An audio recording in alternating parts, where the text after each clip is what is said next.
This is the KoperCrabb Podcast. Oh shit! I'm Cheney Crab. Naveen Copperweiss in the house, main host. I'm the co-host. All right, guys. You should fight for your spot as not co-host. I'm fine with that. I've accepted it at this point. You guys, I'm going to throw the t-shirts in the description. Go pick one up if you want to. Today our guest is Ricky Hoover. He is the vocalist of Ov Sulfur. He used to be the vocalist of a band called Suffocate. And you're also a barber, streaming live from your barber shop. That's what's up. Yeah. Fuck yeah, man. So where is the shop? Yeah, where? Henderson, Nevada. Oh, sick, man. Okay. So do you own your own shop? It's basically like a building full of like private suites. So for all purposes, I guess I own this room. Yeah, so. totally. Like you run the shop. It's yours. Yeah. Okay. That's awesome. When did you start barbering? When did you go to barber school? Was that like during Suffocate or after? No. So basically we were on a quote break in between touring and stuff because we just finished recording the last record, and I basically was like, I'm gonna go to barber college. I need something to fall back on because everybody else had something to fall back on, I guess. Right. So 2012 actually. Oh wow. It's been a minute. So I've been doing it yeah, that's a long time. Do you enjoy it? Oh yeah, it's awesome. I get freedom. I can come to work looking like this. Totally, man. Yeah, I call it hardcore retirement.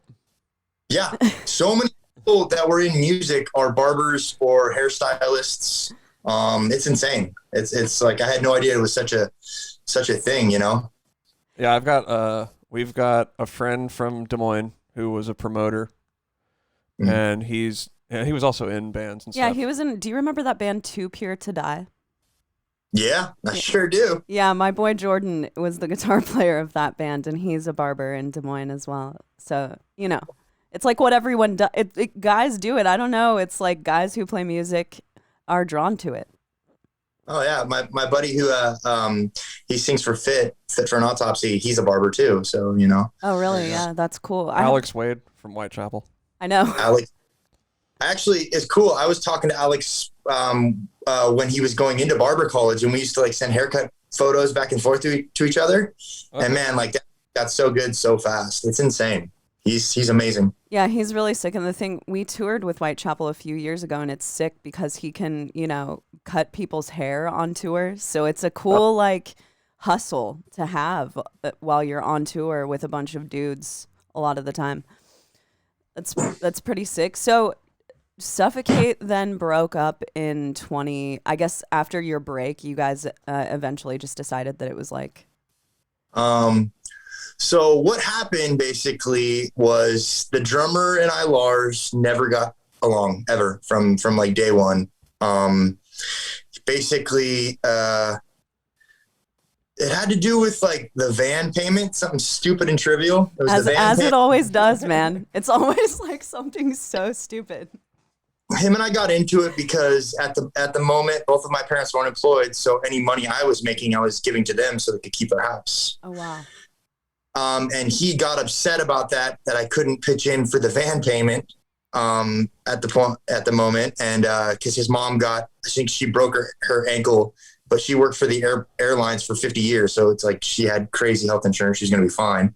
So we got into this huge screaming match on the phone and blah, blah, blah, blah. And then he went and told everybody in the band, as well as the label that we were on, that I didn't want to contribute anything to the band. Oh. Yeah, it was a nightmare. And basically, I was like, I can't do this. I'm just going to take some time off, go to school, and we'll figure it out then. And I think like maybe 2 months into it, I sent everybody a text message saying, I'm done, I'm out. I'm just going to cut hair. Yeah. I mean, that's the unfortunate part of bands is that a lot of the time when huge like debacles come up and everyone's in a fight, it's over something so trivial like a few $100 or, and it ruins friendships. I guess. Yeah, it was crappy. Apparently the rest of the guys in the band said they never got the text that I sent. So I didn't talk to anybody for a few years. Oh, wow. Taylor, who was the guitar player from the beginning, he never gets enough credit. That guy was like the heart and soul of the band. Him and I finally reconnected. And then I reconnected with Bray, the original bass player, and everybody, we're all pretty cool now, actually, except for me and Lars. Me and Lars will never talk. Yeah. So Damn, that's great. he tried to get me jumped by a pretty gnarly crew, actually, for no reason, too. Wait, you got jumped or he got jumped? No, he reached out to the crew and tried to get me jumped by them for nothing. What? I had to call the head of the crew, and I was like, yo, man, I don't know what's going on, but... And the guy was like, no, it's fine. It's, I don't know what's going on either. He's saying you're saying this, blah, blah, blah. I was like, I hadn't said anything. And he's like, you're fine. Just keep doing your hair stuff and, whatever. But yeah, I thought I was going to get like a swung on sight. Holy Damn. shit, dude. Well, so they're from the Bay Area. So were you in the Bay Area a lot? Oh yeah. So when I joined the band, I drove up there at like 3 a.m. to try out. I tried out and then for the next few months I would drive up and down and go back between Southern California and Northern California because I'm from Fullerton, which is like 8 hours drive. Mm-hmm. So I spent about 8 months, I think, once I moved up there. I spent 8 months there living in the practice studio, the lockout, illegally, and sleeping on like the dirty couch and like eating from a vending machine and shit. It was gnarly. That's Damn. like early 20s. The shit you'll do to be in a band when you're in your early 20s. Yeah, no, I just made it work somehow. Yeah, I know. It's crazy. It always does seem to work, though. You know what I mean? It really does. Right? It's crazy. Somehow it worked, and I would stay at the members' houses from time to time when I, like needed a shower or whatever. It's crazy. So from that point, were you in the, like, how many years were you in the band? I joined in 2008 and I quit in 2012. So only 4 years, give or take a few months. Yeah, but I mean, in band time, that's a long fucking time. 4 years. Like when I got in the band, we finally signed and we finally started touring professionally and internationally. So those 4 years we did, I mean, I think maybe in the total of those 4 years, I might've been home maybe 11 months, 10 months, maybe. Oh, wow. Total. We were just gone all the time. Crazy long 3-month tours, right to back to other tours. We went to Europe like a crazy amount of times, actually. Russia and all those. So we did a lot in those 4 years. Damn. How'd you like going to Russia? Russia was amazing. Like we did a signing and I'd never done a signing before ever, even over here in the States or other European countries. And the line for the signing at the tiny record shop that they had was, I don't know, man, it might've been half a mile long and maybe a little bit more. Whoa. Yeah, I believe it. I believe it. Yeah. So we didn't do a signing, but I went to Russia a couple times with two different bands, and it was gnarly. It was like fandom type stuff. Yeah. I haven't been to Russia yet. Yeah, like when you go there, we were playing in Rostov, which is like a smaller town. When I jumped off stage, decline home, sorry, hold on. Oh, we can still hear you. All good. Stupid thing. But when I jumped off the stage, I think it was like a 350 person show. So not a big show really, but everybody there just swarmed to me and I had like a panic attack and I had to like go to the backstage. And then I come out 20 minutes later and they're all still there. Oh yeah. You were like hoping that they were going to be gone by the time you came back out.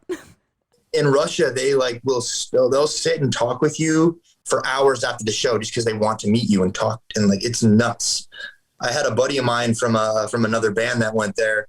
He's a guitar player. He said one of the fans wanted him to burn them with his cigarette so they would have a scar from him forever. That's metal. He did it, but you know. So shout out to that guy, whoever he is in Russia right now with a huge cigarette burn on himself. Damn, yeah, that's pretty gnarly. Oh man, it's crazy shit. So do you miss touring at all? Do you see yourself doing that again anytime? You know, for the first few years, I missed it terribly. I didn't like waking up in the same place anymore. But, you know, now I have a family. I own a business. I have 2 beautiful children, a beautiful wife who I was lucky enough to get somehow. So I don't necessarily know if I want to tour like crazy anymore. I told the guys in my band when we first got together and started talking about this that I did not want to be a full-time touring musician anymore. I just am not about that. I told them the longest I want to do is maybe 2-week runs. Yeah. You know, which I think will be fine, or festivals, you know, like, I think those are always cool to do too. You know, you fly there, you play, you fly home. So, I mean, I just don't think logistically I could tour right now. Yeah, you know? that's the thing when you become a parent. Like, so our old bass player Evan, he had a kid, and you know the plan from the beginning was, okay, when she turns 4, I'll come back and go on tour. Or he even went on one tour with us while she was like 3 months old and tried to pull it off, but it was just it was fucking sort of sad. It's just you feel weird being in a band with someone and you're like, man, I'm like taking you away from your kids. And it makes what we do on tour seem so dumb, you know? Like, yeah. We're going to Waffle House or whatever. Yeah, you know? and meanwhile, it's like, this guy's got a kid. Like, you know, it's just, there's something I totally get, even though I'm not a parent, I totally understand why it would be, you think things might be different, like maybe you'll have a kid and it'll be okay to leave on tour, but I'm sure it's not. I don't know how people do it. I don't like, so I'm not with my son's mother. Mm-hmm. And my wife and I have a child. But so I only get my son half the time. Oh. So it's like being away from him even more than that I don't think I could do it. I definitely don't, you know, I only get him a few days a week. So. Yeah. So you get him more than like every other weekend type deal? Oh yeah. We split the week. So we have him. So it actually worked out really well because the days I don't work are the days that I have him. Oh, okay. So I have him from Saturday to Tuesday, and then they have him for the rest. That's cool. So it's you and his mom are cool, and it's like an easy. You know. Thankfully, I don't have to talk to his mother. My wife and her are able to talk. So. Oh, that's chill. That's good. You got a mediator. Yeah, exactly. She's the mediator, thankfully. So are you drinking like 4 scoops of pre-workout right now, or what's going on? Yeah, I was going to ask you that too. This is actually Crystal Light, but yeah. Okay. Oh, shit. Okay. You know, the muscles, do you do powerlifting? Is that what you... Yeah, I've only been doing powerlifting now for maybe a year and a half. Okay. Before that, like legit, tried to do bodybuilding training, but it wasn't doing very much. I put on way more size doing powerlifting. So plus I don't care about having abs anymore. My wife likes you know, a soft stomach. Yeah. As another woman who's attracted to men, I agree with that. It's like, you know, you want like a something there. I know. I was looking at your Instagram. I was like, damn, I'm gonna go for this mountain man look, dude. Fuck that. I know, and I see you sick. all the time when people will ask you questions about your like dieting routine. You'll be like, I don't know, I just eat whatever the fuck my wife makes me. Yeah, yeah. Basically, since what is it? When I toured in Suffocate, I was 165 soaking wet. Really? How tall are you? 6'4". Holy shit, dude! So you're like naturally a skinny dude. Yeah. So, and right now I'm sitting around 250-ish, 245-ish. Whoa. So yeah, that's what I'm talking about. Yeah, Naveen is a really skinny dude naturally as well, and so is your brother. And they're both, you know, Naveen's brother is super into like Olympic weightlifting and stuff. But yeah, so what do you guys have to do when you try to get bigger? You just eat like everything under the sun? Everything I can. I eat protein, carbs. I don't do any of the protein shakes or anything like that. Those all just bloat me and basically like give me stomach aches and shit like that. So I just eat everything that gets in front of me. Yeah. And my wife makes me very big meals since she meal preps for me. Oh shit. Damn. That's also a way better deal than trying to do the bodybuilding thing where you're like, all right, I can't eat too much. Like, I don't know. That just sucks. Like I've done it. Like got super shredded, and it's cool when after you're shredded. You're like, sick. This is cool. I have abs and stuff. But then it's like, yeah, but my life is like revolving around not eating anything.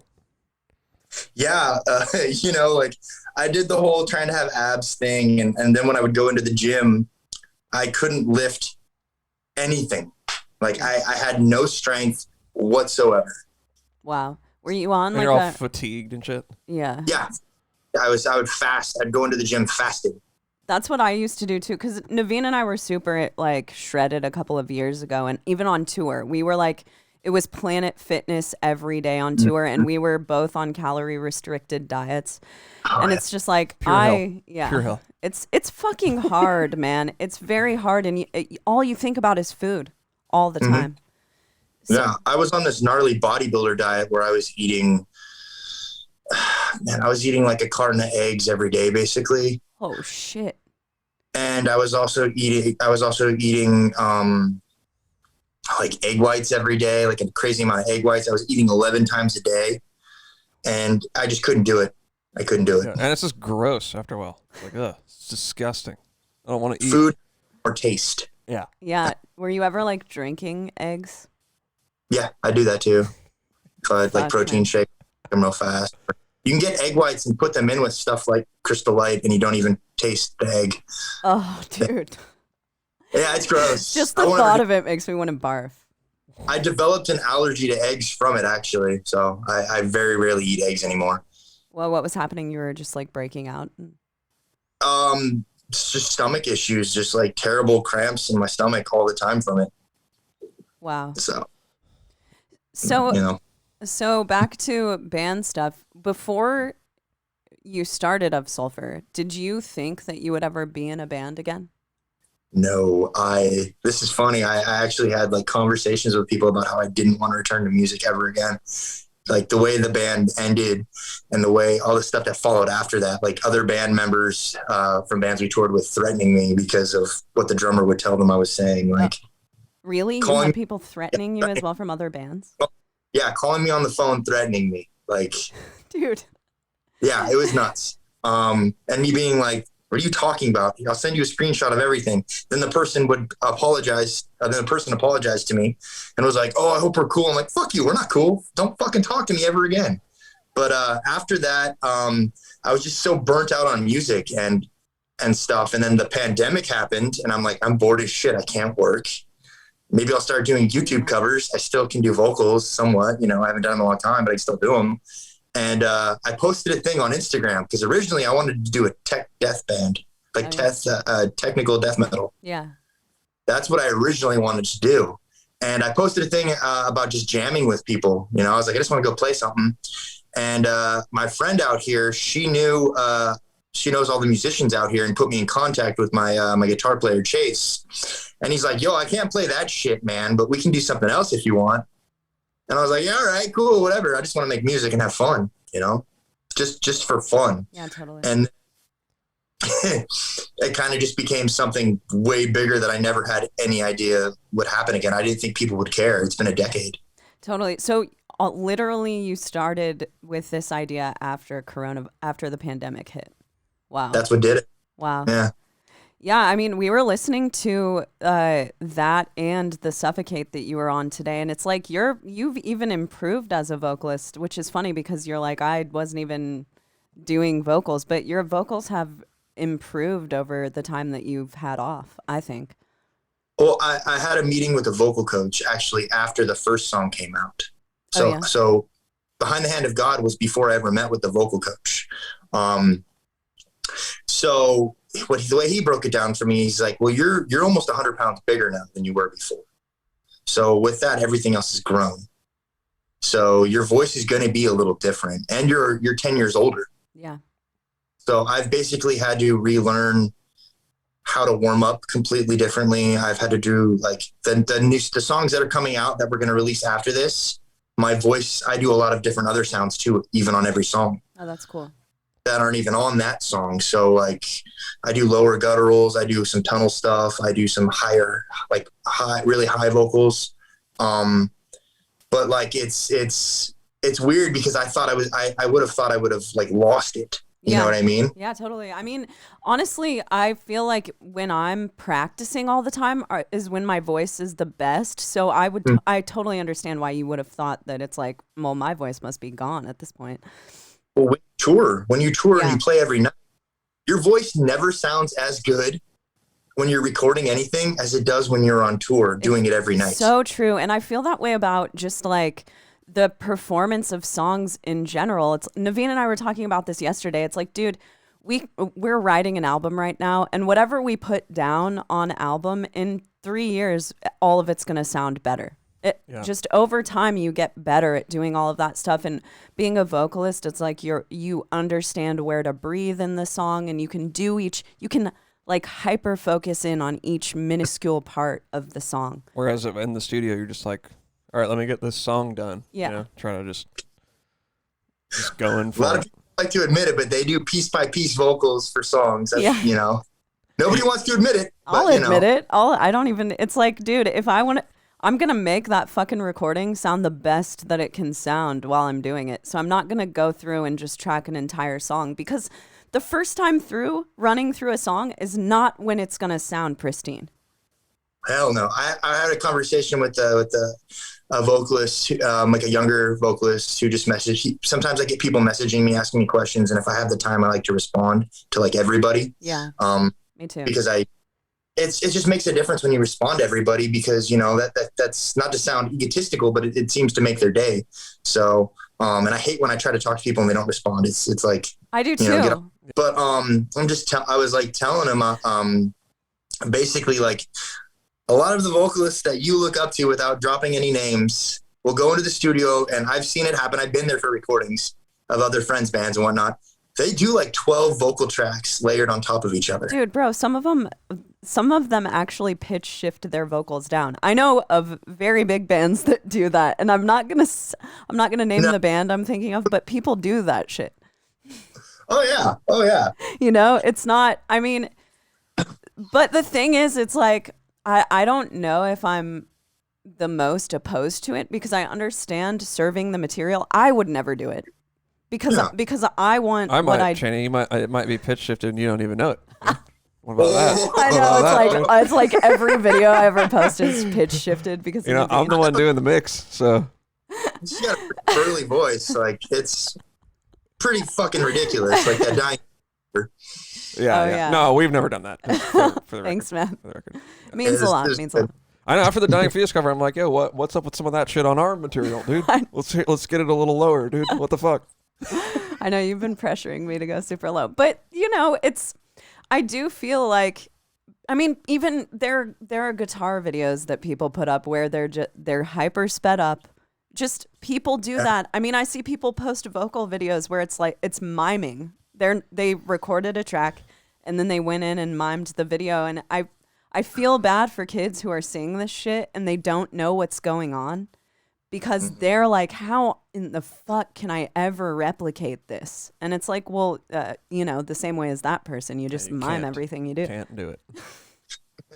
Yeah, it's like how they used to do music, you know, like live things back in the day, fucking Milli Vanilli stuff. You know what I mean? Like, I'm dating myself right now, Milli Vanilli, but we're all old here, bro.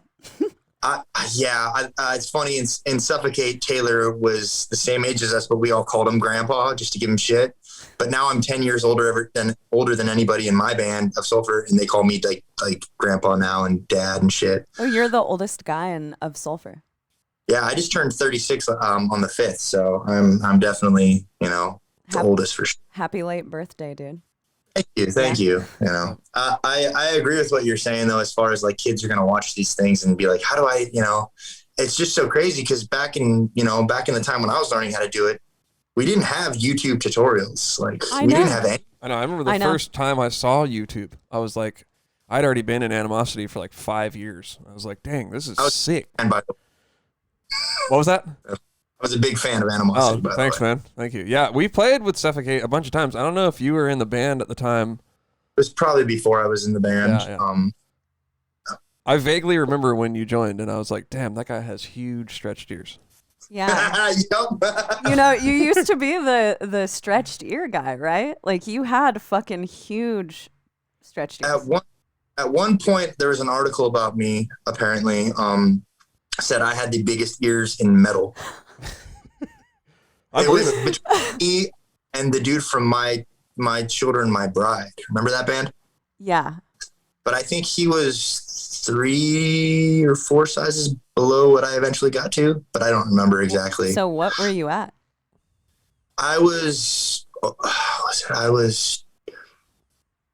almost at 3 inches, if I remember correctly. Jesus Christ, man. Yeah, that's big. So So how do you like shrank them back in, huh? That's pretty impressive. Yeah, what was that? Sorry. Oh, my bad. I had a friend of mine cut them off and just sew the remaining pieces together. He did a really good job. He did. They look just like nothing ever happened to them. Were you kind of like on the fence about doing it? Like, I don't know if I want to let all this go, all this hard work. So when I got them, I had them cut to where I could go bigger. Like I had pieces cut out of the part right there so my ears would stretch easier. It was awesome, but unfortunately that was a bad thing because they didn't stop stretching and they became really uncomfortable. Oh, yeah. Whoa. I didn't know that people did that. Yeah, you do some weird shit. Like when I had them cut the first time, I ate the pieces because it's like part of like a rite of passage. Yeah. Holy shit. That's You're sick. super metal, dude. That's super sick. Did you fry it up first? Put some like seasoning on there and shit? Well, what did it taste like?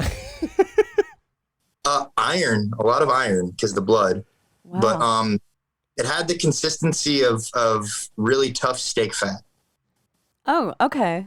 Yeah, see, I always wonder when people, because we've been watching a lot of Fear Factor lately, and they're always eating some like huge, disgusting piece of flesh.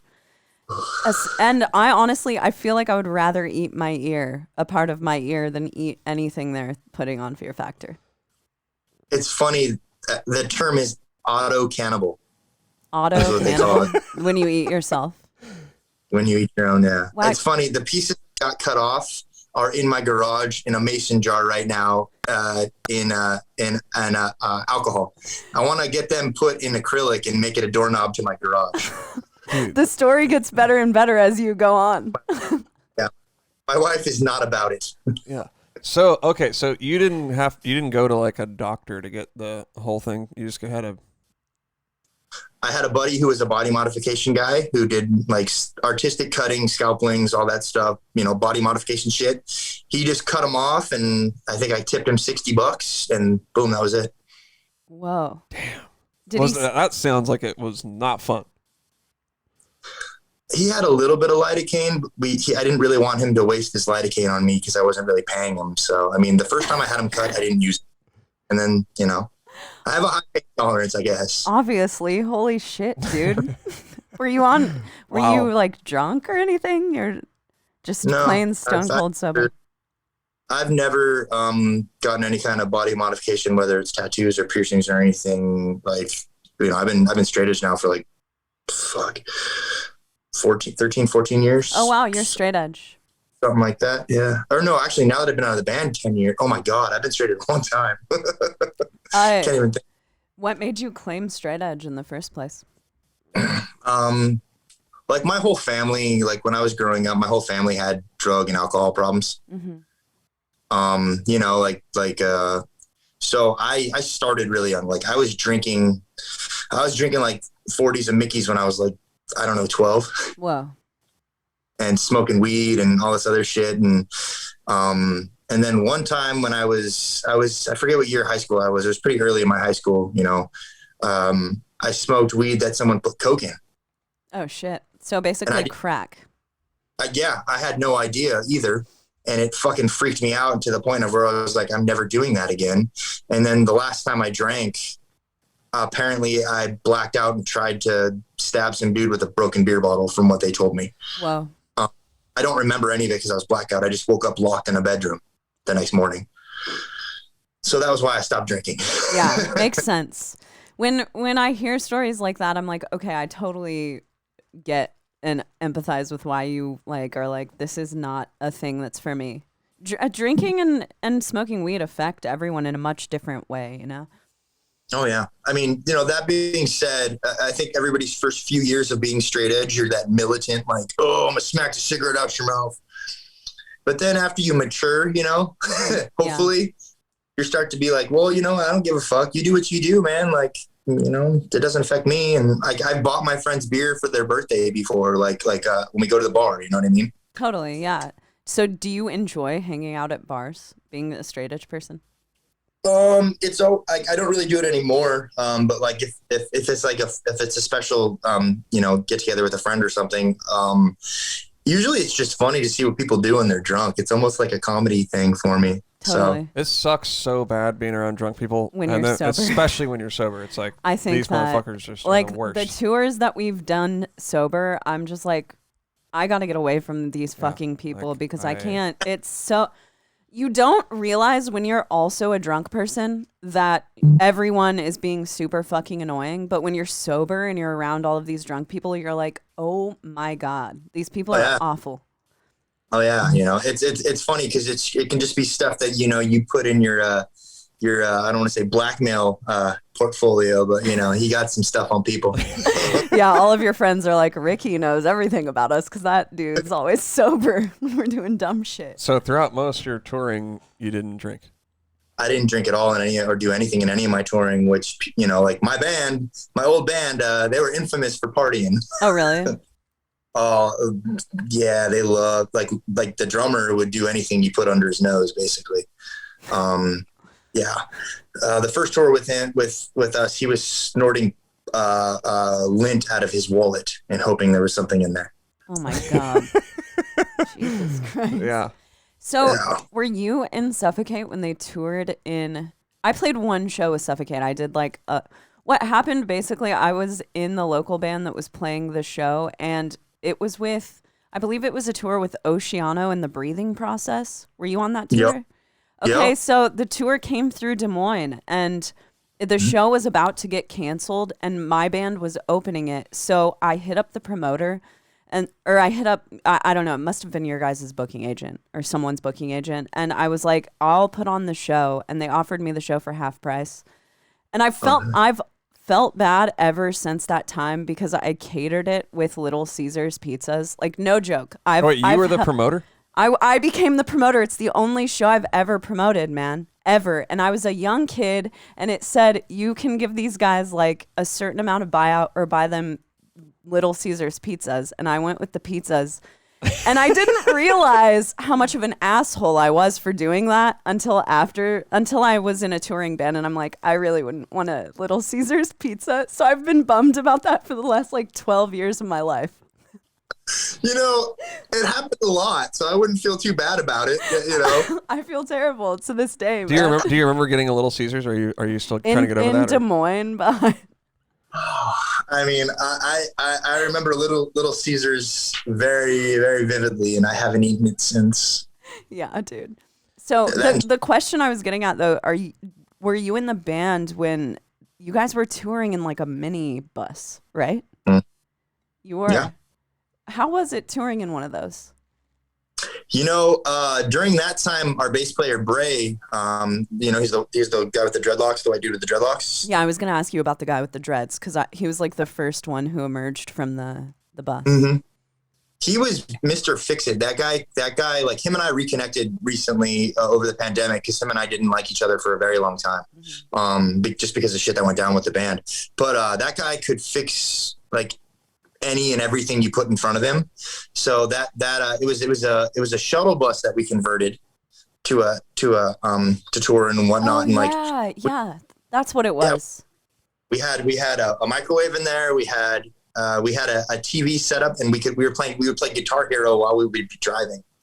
And it was fucking awesome. That's what's and we had a bunk setup that we would sleep in so we could put our equipment underneath it if we wanted to. And yeah, it was really cool actually when it would, run correctly. I think I was the one driving. It was either that one or another one that we had. It was in Texas, right outside of, that was the border of Juarez, Mexico. Mm-hmm. And I was driving and the entire drive shaft dropped out of it when I was driving. Ooh. And we were stranded on the border in Texas right there for about a week. So. Damn. That's the type of shit that only happens when you're in a band. It's like, yeah, we were stranded next to Juarez for an entire week. There was tours to Juarez for $30 a person, and I was like, who the hell would do that? Yeah. Like, oh no. Get your head off. No way. Did anyone in your band do it? No. So where we were at was a big giant diesel, because it was a diesel. There was a big giant like diesel repair shop. Then across the freeway from that, there was a TA, and then there was one McDonald's, and next to the diesel shop, there was a porn shop that this guy's house was attached to, and my entire band would just hang out with that dude and smoke weed all day. Smoke and dirt weed. Like Deliverance kind of shit. I'm gonna go hang out on the shuttle bus. I'm not gonna hang out with this fucking weirdo. Yeah, that's where I would be, on the shuttle bus. Just... I had never broke down for that long, but I was in a band that broke down like in the middle of nowhere. Actually in California though, which is the worst part about it. But it was like in Button Willow, that's what it's called. And we just chilled for like I think 2 or 3 days. It's kind of sick. It's kind of fun. It was like whatever. Were you in a parking lot? No, just I got the mechanics shop. Oh damn. Straight up. And there was like a little taco stand. We broke down on tour so much all the time because we could never get a consistently reliable vehicle. Yeah. That's why when friends of mine try to tour in like anything that's not an E350 or just like the regular touring van, I'm like, seems cool for sure, but it's going to be a total bitch when you're in the middle of like bumfuck Egypt trying to get someone to work on that vehicle. Yeah. We bought another shuttle bus from a Rough Rider. Remember Rough Rider, like the Rough Rider motorcycle gang? Fuck yeah. Dude, you California people know all about like every gang. Like you came in contact with them when you were young kids. Oh, yeah, wait, sorry. Dude, this is I thought it was another hardcore crew. Rough Riders. We bought a shuttle bus from one of the guys in the Rough Riders, and it was set up all sick like a party bus, right? It was orange and black and all cool and nice stereo and everything. We're all excited, like, hell yeah. I shit you not, a week later, the transmission goes out. I think it was the transmission. So we were done. That thing was trashed. It sounds familiar for sure. Animosity, we never did that, but we had a conversion van. And of course that broke down. What's a conversion? Conversion van is like your dad, like your grandpa's, not your grandpa, but like someone's grandpa's like camping van. So like one of them that had the 2 seats in front and then the row in back. Yeah, and everything's like velour and I totally remember those. And we're like, yeah, this is sick. And then it's first day breaks down. Yeah. And anytime I'm on tour and someone pulls up in a conversion, I'm like, they're gonna miss shows. That band's gonna miss shows. And without fail, it happens every time. Mm-hmm. Oh yeah. Now they have those bandwagons. Well, I say now, but the last time I went to Warped Tour was way back when, because I was hanging out with a friend of mine's band there, and I saw for the first time bandwagons. Yeah. Oh yeah. Oh my God, man. You know what those are, right? They're box trucks that have been renovated into like a bus. Essentially, they're a half a bus, but they're cool. But when you're riding in them at night, they're so bouncy because the shocks aren't the same. That it's like Naveen and I were sleeping in one together, which sucks in the first place. But we were like, when we would go over a bump, we would like hit the top of the bump. Airborne, no bullshit. Because it's because it's a fucking like, it's like a moving truck. Yeah. You know, so in the back, it's bumpy. But yeah, they're way sick. And maybe, I don't know, maybe the driver was just taking some bumpy roads. I don't know. We don't really know. But so with those, do you still have to pay like a generator fee every day, like big touring buses or anything like that? I don't know because we haven't toured in one. I know that they cost like around $1,000 a day. I want to say all together. Yeah. Back in the day, the old touring, like the bigger touring buses, I think the generator fee alone, just the generator fee was $500 or $600 a day. Then you have to pay your driver. You have to pay, like, it's insane. The touring bus, I don't know how bands did the tour bus thing. I mean, bands will just blow a shitload of money on buses and then they come home with no money. Yeah. That's why, and I mean, for me, it's like, you know, I would rather go on tour and be a little uncomfortable on tour and come home and have made some money than like spend all of our money being comfortable on tour. Mm-hmm, mm-hmm. That's not what you were saying the other day. I know. The other day, Shane's like, if we get big, we're getting a fucking... I mean, I'm going to be in a bandwagon. They never tell you when you sign with the label everything is going to be recuperable. Right. So you go on tour, you make money, you do all the stuff you want to do. You're like, sweet, I'm going to come home with some cash. Nope. Has to go to this, has to pay this bill, has to pay that bill. Yeah. You know, nobody realizes that touring bands, unless you're like upper echelon, you don't really make a whole lot. I know. And unless you're doing it yourself. It's true. And a lot of people I don't think realize that like merch is a lot of the time fronted. So we all have merch bills that we have to pay throughout the tour, and that's expensive. And there's so many like hidden costs in being a band. Going through tolls will just like totally fuck you. Yeah. I had no idea of any of this until I started touring with Suffocate. I had no clue that like literally everything that is fronted for you has to be paid back like right away. Yeah. You know, you're sending money back to your label while you're on tour usually. What label were you guys on? We were on Media Scare at the time. Oh, dude, rest in peace, Media Scare.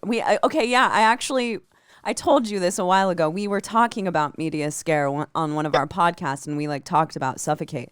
So do you know anything about what happened with that label? Because at that time, like back in the heyday of deathcore, it was like that was the label to me. You know what? It's when I left the band, the owner, Baron, had some choice words with me because of what Lars had told him, right? And then found out that they were planning on doing a tour with Jared, the original vocalist, and just playing all old stuff. Which, like, I was like, yeah, that's cool, man. I don't care. You can do that. The label found out and got pissed as fuck, but they didn't find out until after I had left that. And then Baron called me a few weeks later and was like apologizing for the way he kind of treated me when I left or whatever. And, you know, Media Scare was really cool. They did a lot for us, but the only problem was a lot of people didn't want to work with them. Oh, really?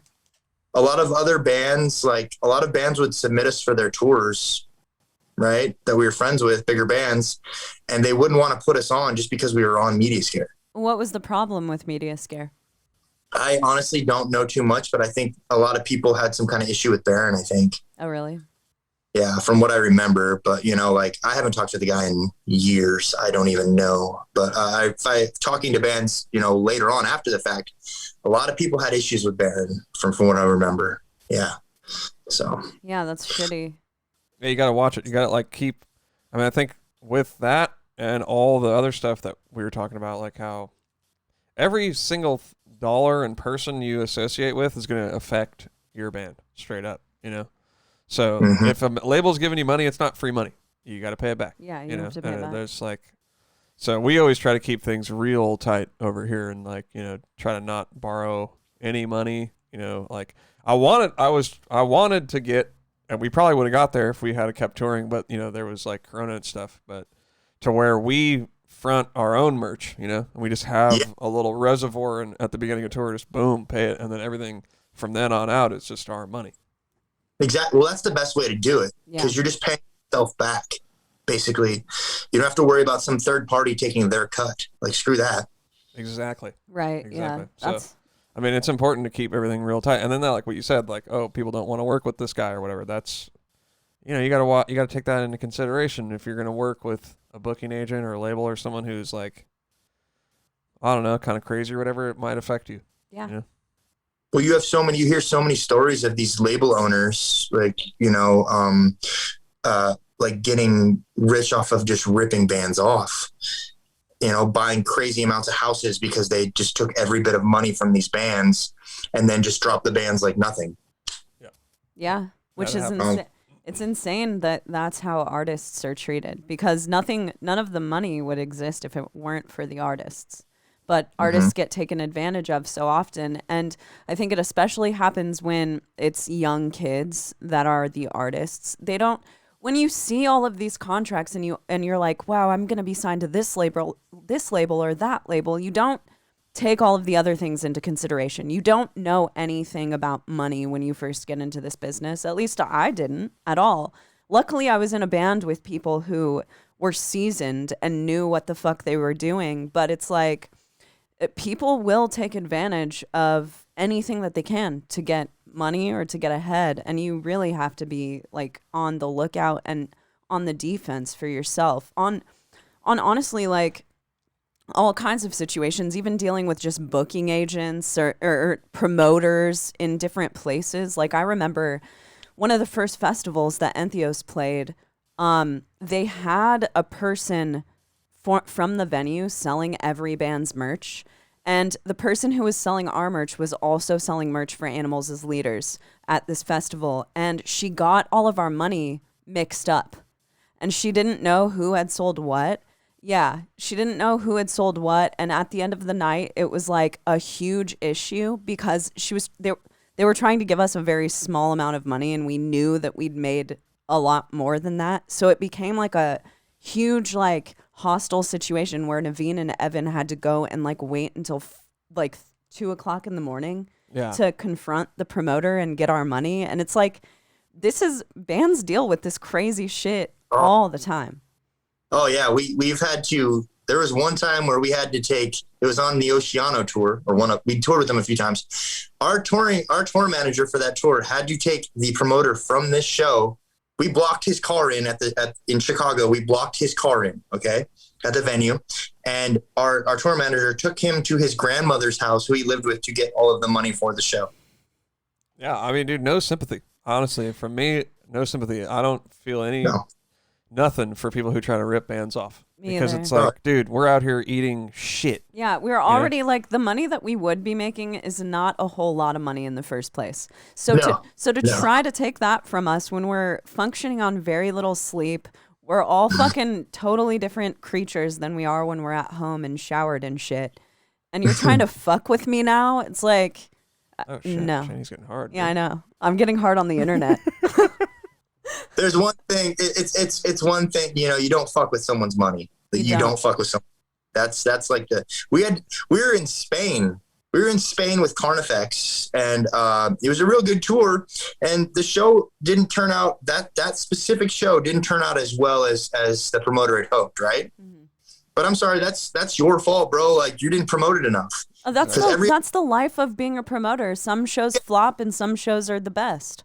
Exactly. And every other show on that tour was fantastic. And we had another date in Spain that was fantastic too. So this guy was trying to rip us off. So all of us got in one of the sprinters, threw the promoter, physically threw him into the sprinter and took him and said, "Give us our fucking money." Holy shit. In a foreign country, nonetheless. Well, you're damn straight you got your money. A bunch of big, scary, tattooed guys.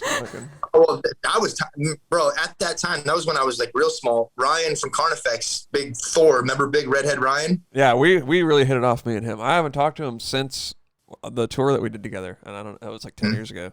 So he was the major driving force in getting our money that specific time. Oh, wow. In my opinion. Yeah. What did Ryan play? He was a guitar player? He played guitar, yeah. Guitar player. When Animals did Summer Slaughter in 2010, I don't know, he and I just like really hit it off, and we would hang out like every day and just like get into weird mischief and stuff. It was sick. Yeah, he was always a cool dude. But yeah, I don't know. I haven't talked to him. I wonder how he's doing. I should like look him up. He's a tattoo artist now, last I heard. And my old band, Suffocate, Jared, the old singer, and Pierre, who was he was in it for a little bit. He did I think a tour or two with Suffocate. They formed Suffocate 2020. I was gonna ask you about this whole situation. I got a lot of messages about it. I was kind of in a weird place about it at first. Taylor, my guitar player from that band, was kind of upset about it at first. And they did it without Lars. Now, this is the crazy thing, because Lars has been in the band the longest. He was, and they did it without Lars, and there's a whole big dispute, and you had the Suffocate Facebook and the Suffocate Instagram just butting heads the entire time. A lot of us were like, well, why did they name it Suffocate 2020? Why didn't they just name it a different band? You know what I mean? And I didn't really care because I was already out of it, obviously. And I was like, yeah, whatever, man, do you. I don't care. But then they started posting a couple things like, this is the real Suffocate, blah, blah, blah, blah, blah. And I was like, motherfucker, you're real Suffocate.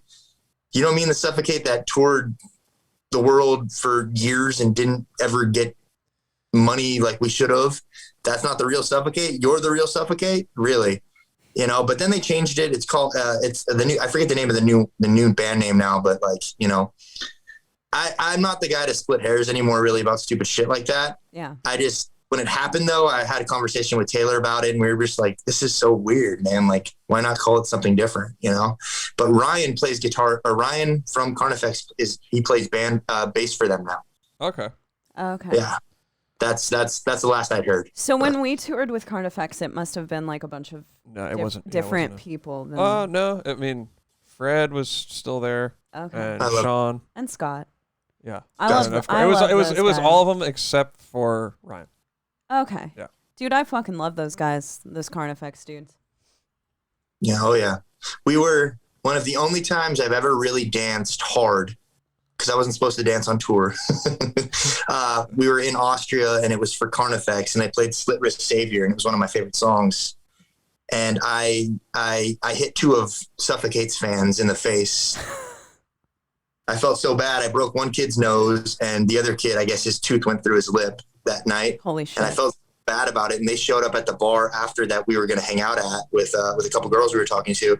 And I felt so bad. And when they came in, I was like, either these guys are going to beat me up or I'm just like an asshole the whole night. So they show up and I see them and they're kind of messed up. And I bought them drinks all night because I felt so bad. So we're talking about hardcore dancing, not like dancing. It's not ballroom dancing. Wonder, I guess. No. Yeah, it's like dun dun dun. Right in the face. But it was Carnifex. That was one of the last times I ever hardcore danced ever. No, Really? I got a funny this is a reverse story of that. Like Animosity went on tour in Europe with Converge, and Shit. Yeah, they're like one of my favorite bands ever. Mm-hmm. And I was like, there was a bar that was like really close to the stage. Like, you know how sometimes venues have like a bar that runs along the side. So I was like, and the promoter gave me all the drink tickets. So I was like, fuck it, I'm just gonna chill at this bar and watch Converge.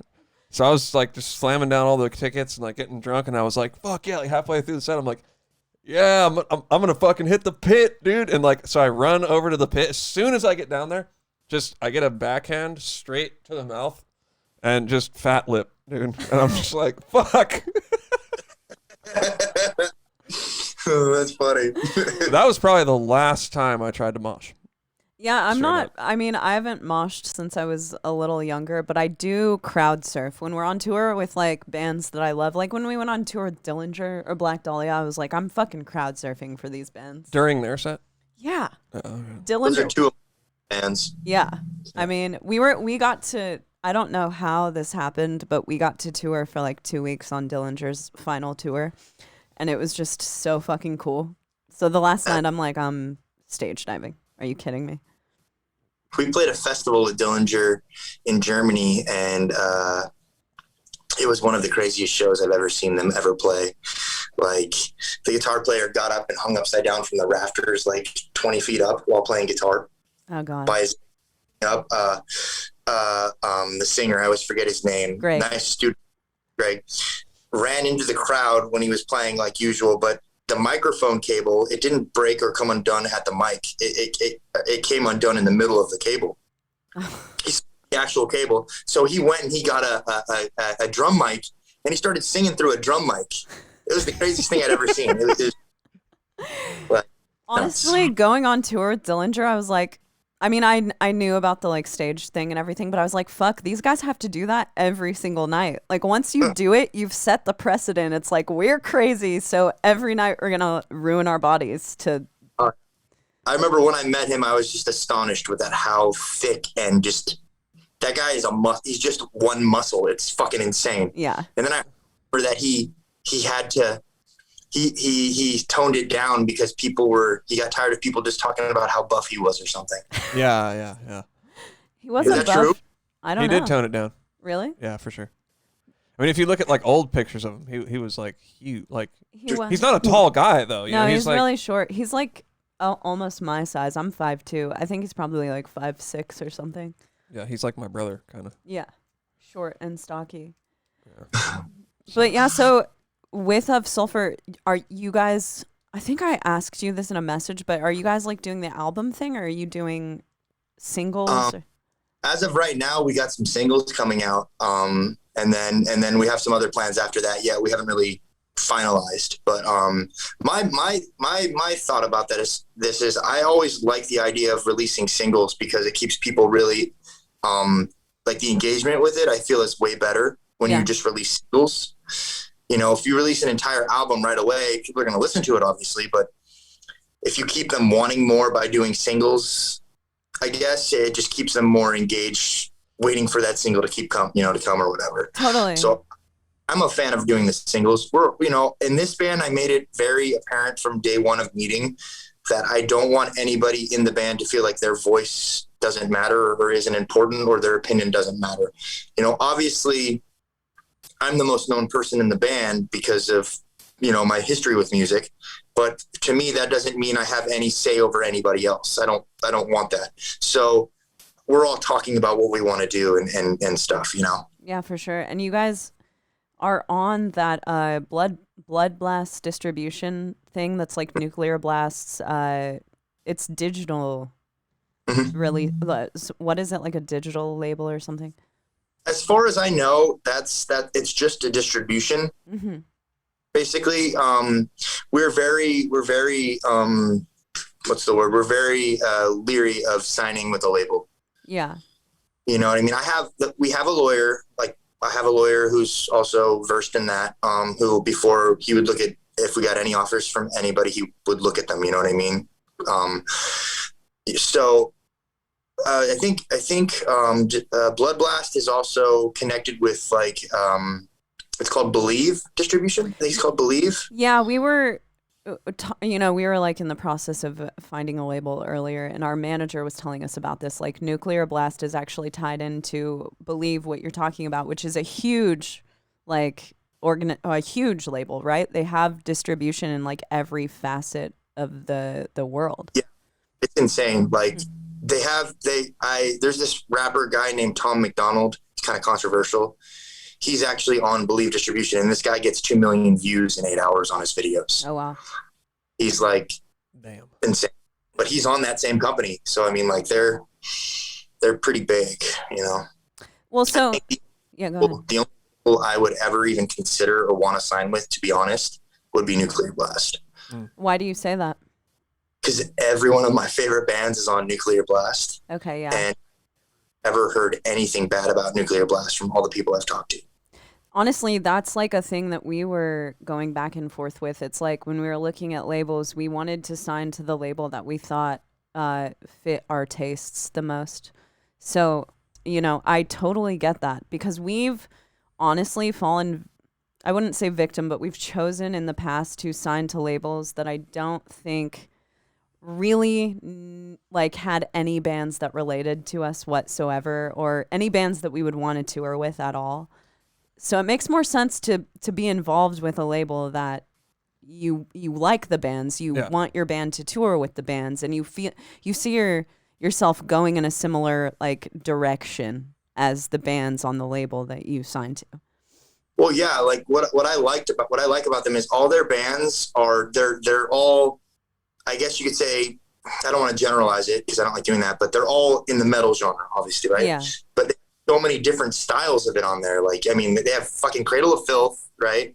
Then they have Thy Art Is Murder. Mm-hmm. They have fucking Dimmu Borgir, which is my favorite band of all time. Love them. That's the best band to ever do. Dude, symphonic. Have you seen that? What's it called? Something of the Northern Night, the live DVD that they did with the orchestra live. Oh man, you gotta watch it. You gotta get on YouTube and watch this shit because I'll watch it. Forces of the Northern Night is what it's called. I watch it all the time. They got a female vocalist to do a lot of the backups, and it's just it's mind blowing. There's a full blown symphony, full blown orchestra. It's crazy, man. You would love it. But I think that band is one of the best bands of all time for that kind of stuff. I totally agree. Totally agree. Yeah, I love Puritanical is one of my favorite albums of all time. I actually found them on tour. My old bass player had one of those old school iPods that had the craziest storage ever back then, and he had a new album at the time. And he would always let me use his iPod for the long drives, and I would just play Dimmu on repeat.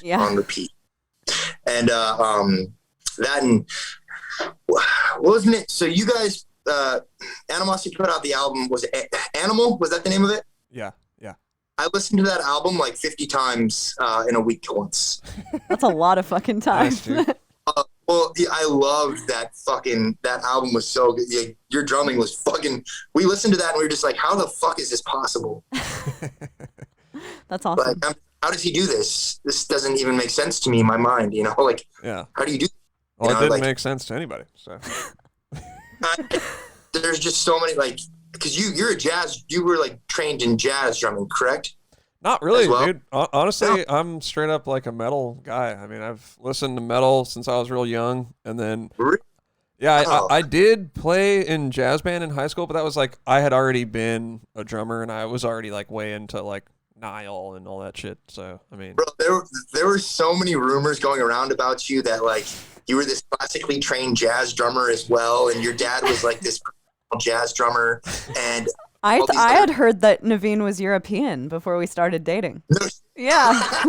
Well, because his name is Naveen Copperweiss, it sounds hella like European to people, I guess. Because you did the first Animals as Leaders stuff, correct?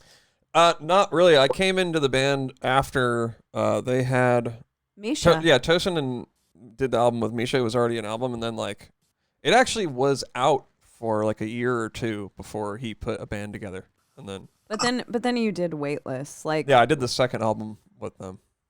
Because he showed me, so we were on tour with Born of Osiris, and he was filling in for them. Oh yeah. This is also Jason Richardson's first tour ever at 16 with All Shall Perish. No, he was such a fucking young kid then, dude. I remember that. And I'm watching Tosin backstage, right, playing this weird guitar that he built himself. You know, weirdest looking thing. 8 strings, and he was playing Animals as Leaders stuff, or the beginnings of it anyway, right? And I remember watching, being like, "What the hell?" I was just amazed at it. And he's like, "Oh, it's just this other thing I'm working on," you know, because we all knew him from Reflux. Yeah. And I'm just watching him like, how the fuck is he doing this shit, right? Yeah. And then later on, I ended up hearing that you were doing music with him. You know, because, I mean, however much longer, you know, whatever. I remember hearing it, I'm like, oh, that makes sense. That's how the only way you would play with those kind of fucking guitars would be that guy. You know what I mean? Because of his drumming. So, yeah. Thank you. Well, actually, at that time, he already had the album. It was already done. So he was withholding. He could have showed you guys the album. I remember hearing the album, and then I saw on Lamb Goat a while later that the drummer from Animosity was joining Animals as Leaders. I still remember reading that, and I was stoked because I loved Naveen's solo project called Flesh Rot that he did with Johnny Davey. I was like a huge fucking fan of that. The thing is, their music up? Yeah, you should check it out. Yeah, because I love the voice. Yeah, it's a full album, and. I'll send you the link to it. Yeah, now Naveen is the person writing. Like, Naveen has written a lot of music in Entheos before, but now for our next album, he's the guy writing everything. So our music sounds a lot closer to what Flesh Rot was, because that's Naveen's solo project. You know, I can't wait to check it out. Fuck yeah, I'm excited. I've always been a drumming, so to know that you're with Entheos, you're gonna write all the other stuff. That's gonna be sick because you can play like everything, huh? Sort of, yeah. I make do. Yeah, he can. I get it working. Fucking A, that's awesome. Sorry, I didn't want to put the dude. focus. That's cool. No, dude, I'm happy to hear it, man. Anytime anybody likes it. Yeah, but the Flesh Rot album came out in 2010, so it's pretty old at this point. Sick. It's fucking sick. You're gonna like it, man. Yeah, it's pretty crazy. I mean, if you like technical death metal, then you'll be into it. You're gonna love it. If you like groovy technical, yeah. Seems up your alley. But so you grew up in Fullerton? Yeah. I was in before Suffocate in Fullerton. I was probably in almost at some point in time. I was in almost every local band. Okay. So did you go to shows at the Showcase? Yeah, I went to punk before I got into metal. I went to punk shows at the Showcase too, as well. Okay. Damn. Yeah, you know, I saw Addicts there. I saw this band Cell Block 5 there. I saw Death by Stereo there. I think I saw Exploited there. I saw all these crazy bands there. Okay. Did you see Animosity there by chance? Probably not. I don't think so. I don't think I ever saw you guys. Okay. Yeah, we used to play there like a good amount. Or maybe I did. I don't know. I might not remember. Yeah, you might have been there. I mean, we played there. Like our first out of town, like Southern California show was there with BT Bam. No fucking way. Yeah, and it was their first time coming to like the West Coast, and it was like right before Silent Circus came out. Wow. Yeah. Wow. Yeah. And I was 16. Like only me and the singer's brother had a driver's license, so we took my car and Leo's mom's car, and we all fucking drove down there and played. We were like, dude, we got this sick show. You know, obviously with BT Bam, they're like the sickest, but. Okay, bro. I bought what album? I forget what BT Bam album it was now, but I bought their album and I also bought the Into the Moat album. You remember Into the Moat? Dude, fuck yeah. Our guitar player who was in Entheos, he was in Into the Moat. Yeah, Travis. Well, he did a couple tours. He did a couple of tours, and I think he was going to join, but he was in Scale the Summit as well, and that band kind of picked up, so he stopped touring with them. But a couple of those Into the Moat guys have come out to our shows and shit.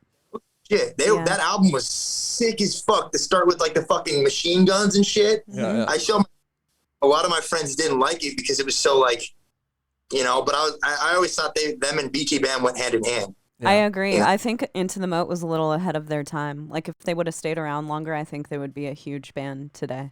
I agree fully. Like the guy's voice was sick. That band, they had like the technicality. They had like weird off time stuff too. Yeah. You know, like they were great. Yeah, Animosity's first full U.S. tour was with Into the Moat. Damn. Yeah. With who else?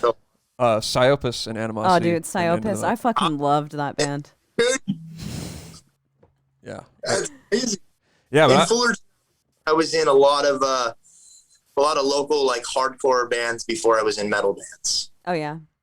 But I was always more of a fan, I guess you could say, of death metal over hardcore. I liked hardcore, but I was always more impressed with the death metal vocals. Same. Yeah. There was just more of a hardcore scene, so it's like that's what I always, there wasn't really a local like death metal scene. Like death metal was like way smaller than it is now. Like I was like when we were fucking teenagers and shit, like there was a hardcore scene, but death metal, it's like that's just not a thing. No, dude, I remember every death metal show I would go to, there were like 10 people at them. I remember the first time I saw Origin, there were probably 12 of us at the show. I bet it was awesome though.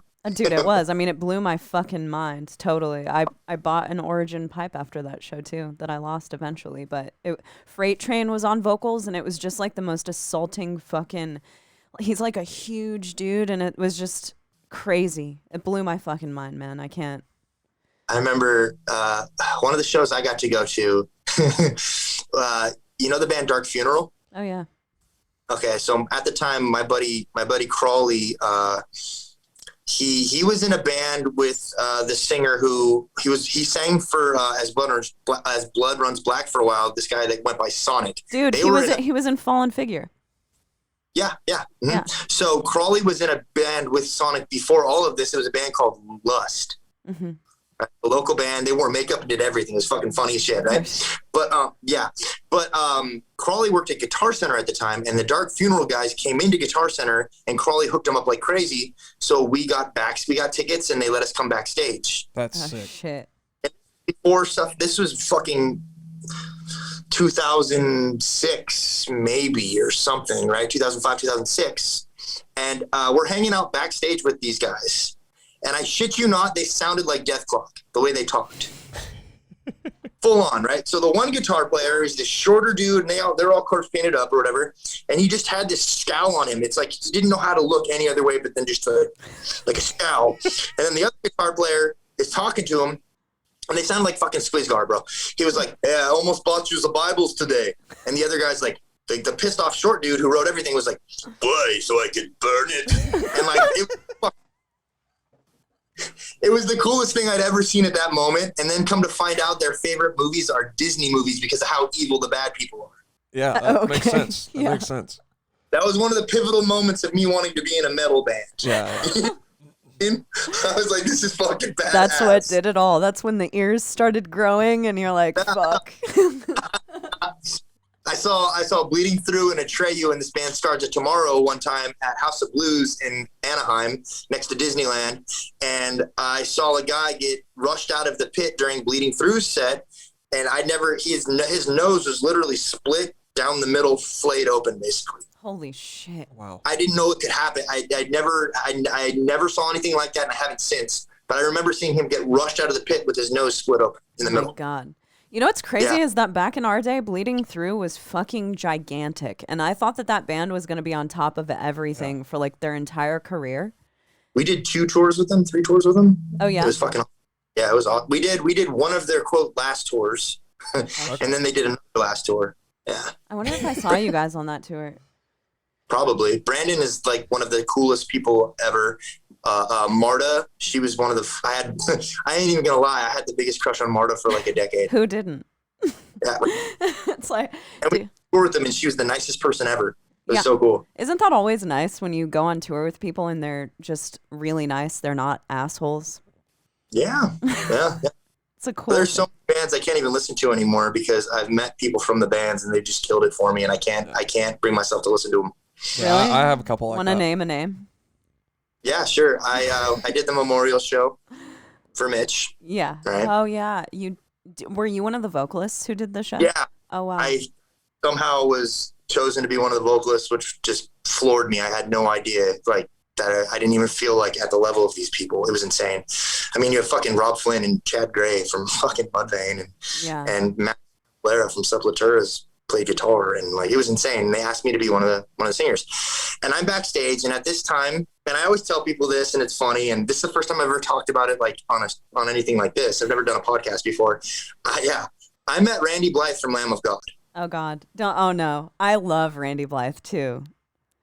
I don't know if he was having a bad day or what, but the Lamb of God was one of my favorite bands for years. Same. Like years. And we're backstage, and he probably doesn't even remember this. We're backstage, and I was talking to Tim Lambesis a lot, and he's been the nicest person I've ever met in music ever. He was so cool and nice and just talked to me the whole time. And I knew a couple other people there, obviously. And I go over and I see Randy Blythe sitting down. Now, I think this was after he got released from the Ukraine thing that happened. Yeah. So he might have just still been in a whatever. But I go over to him and he's sitting down and he's on his phone. And I say, hey, man, I wish this was under better circumstances, but I'm a huge fan. I've been a fan of yours for years.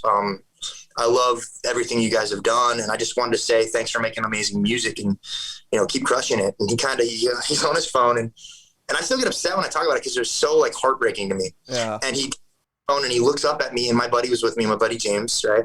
He looks up at me and he kind of looks me up and down a little and says, cool, and goes back on his phone. Wow.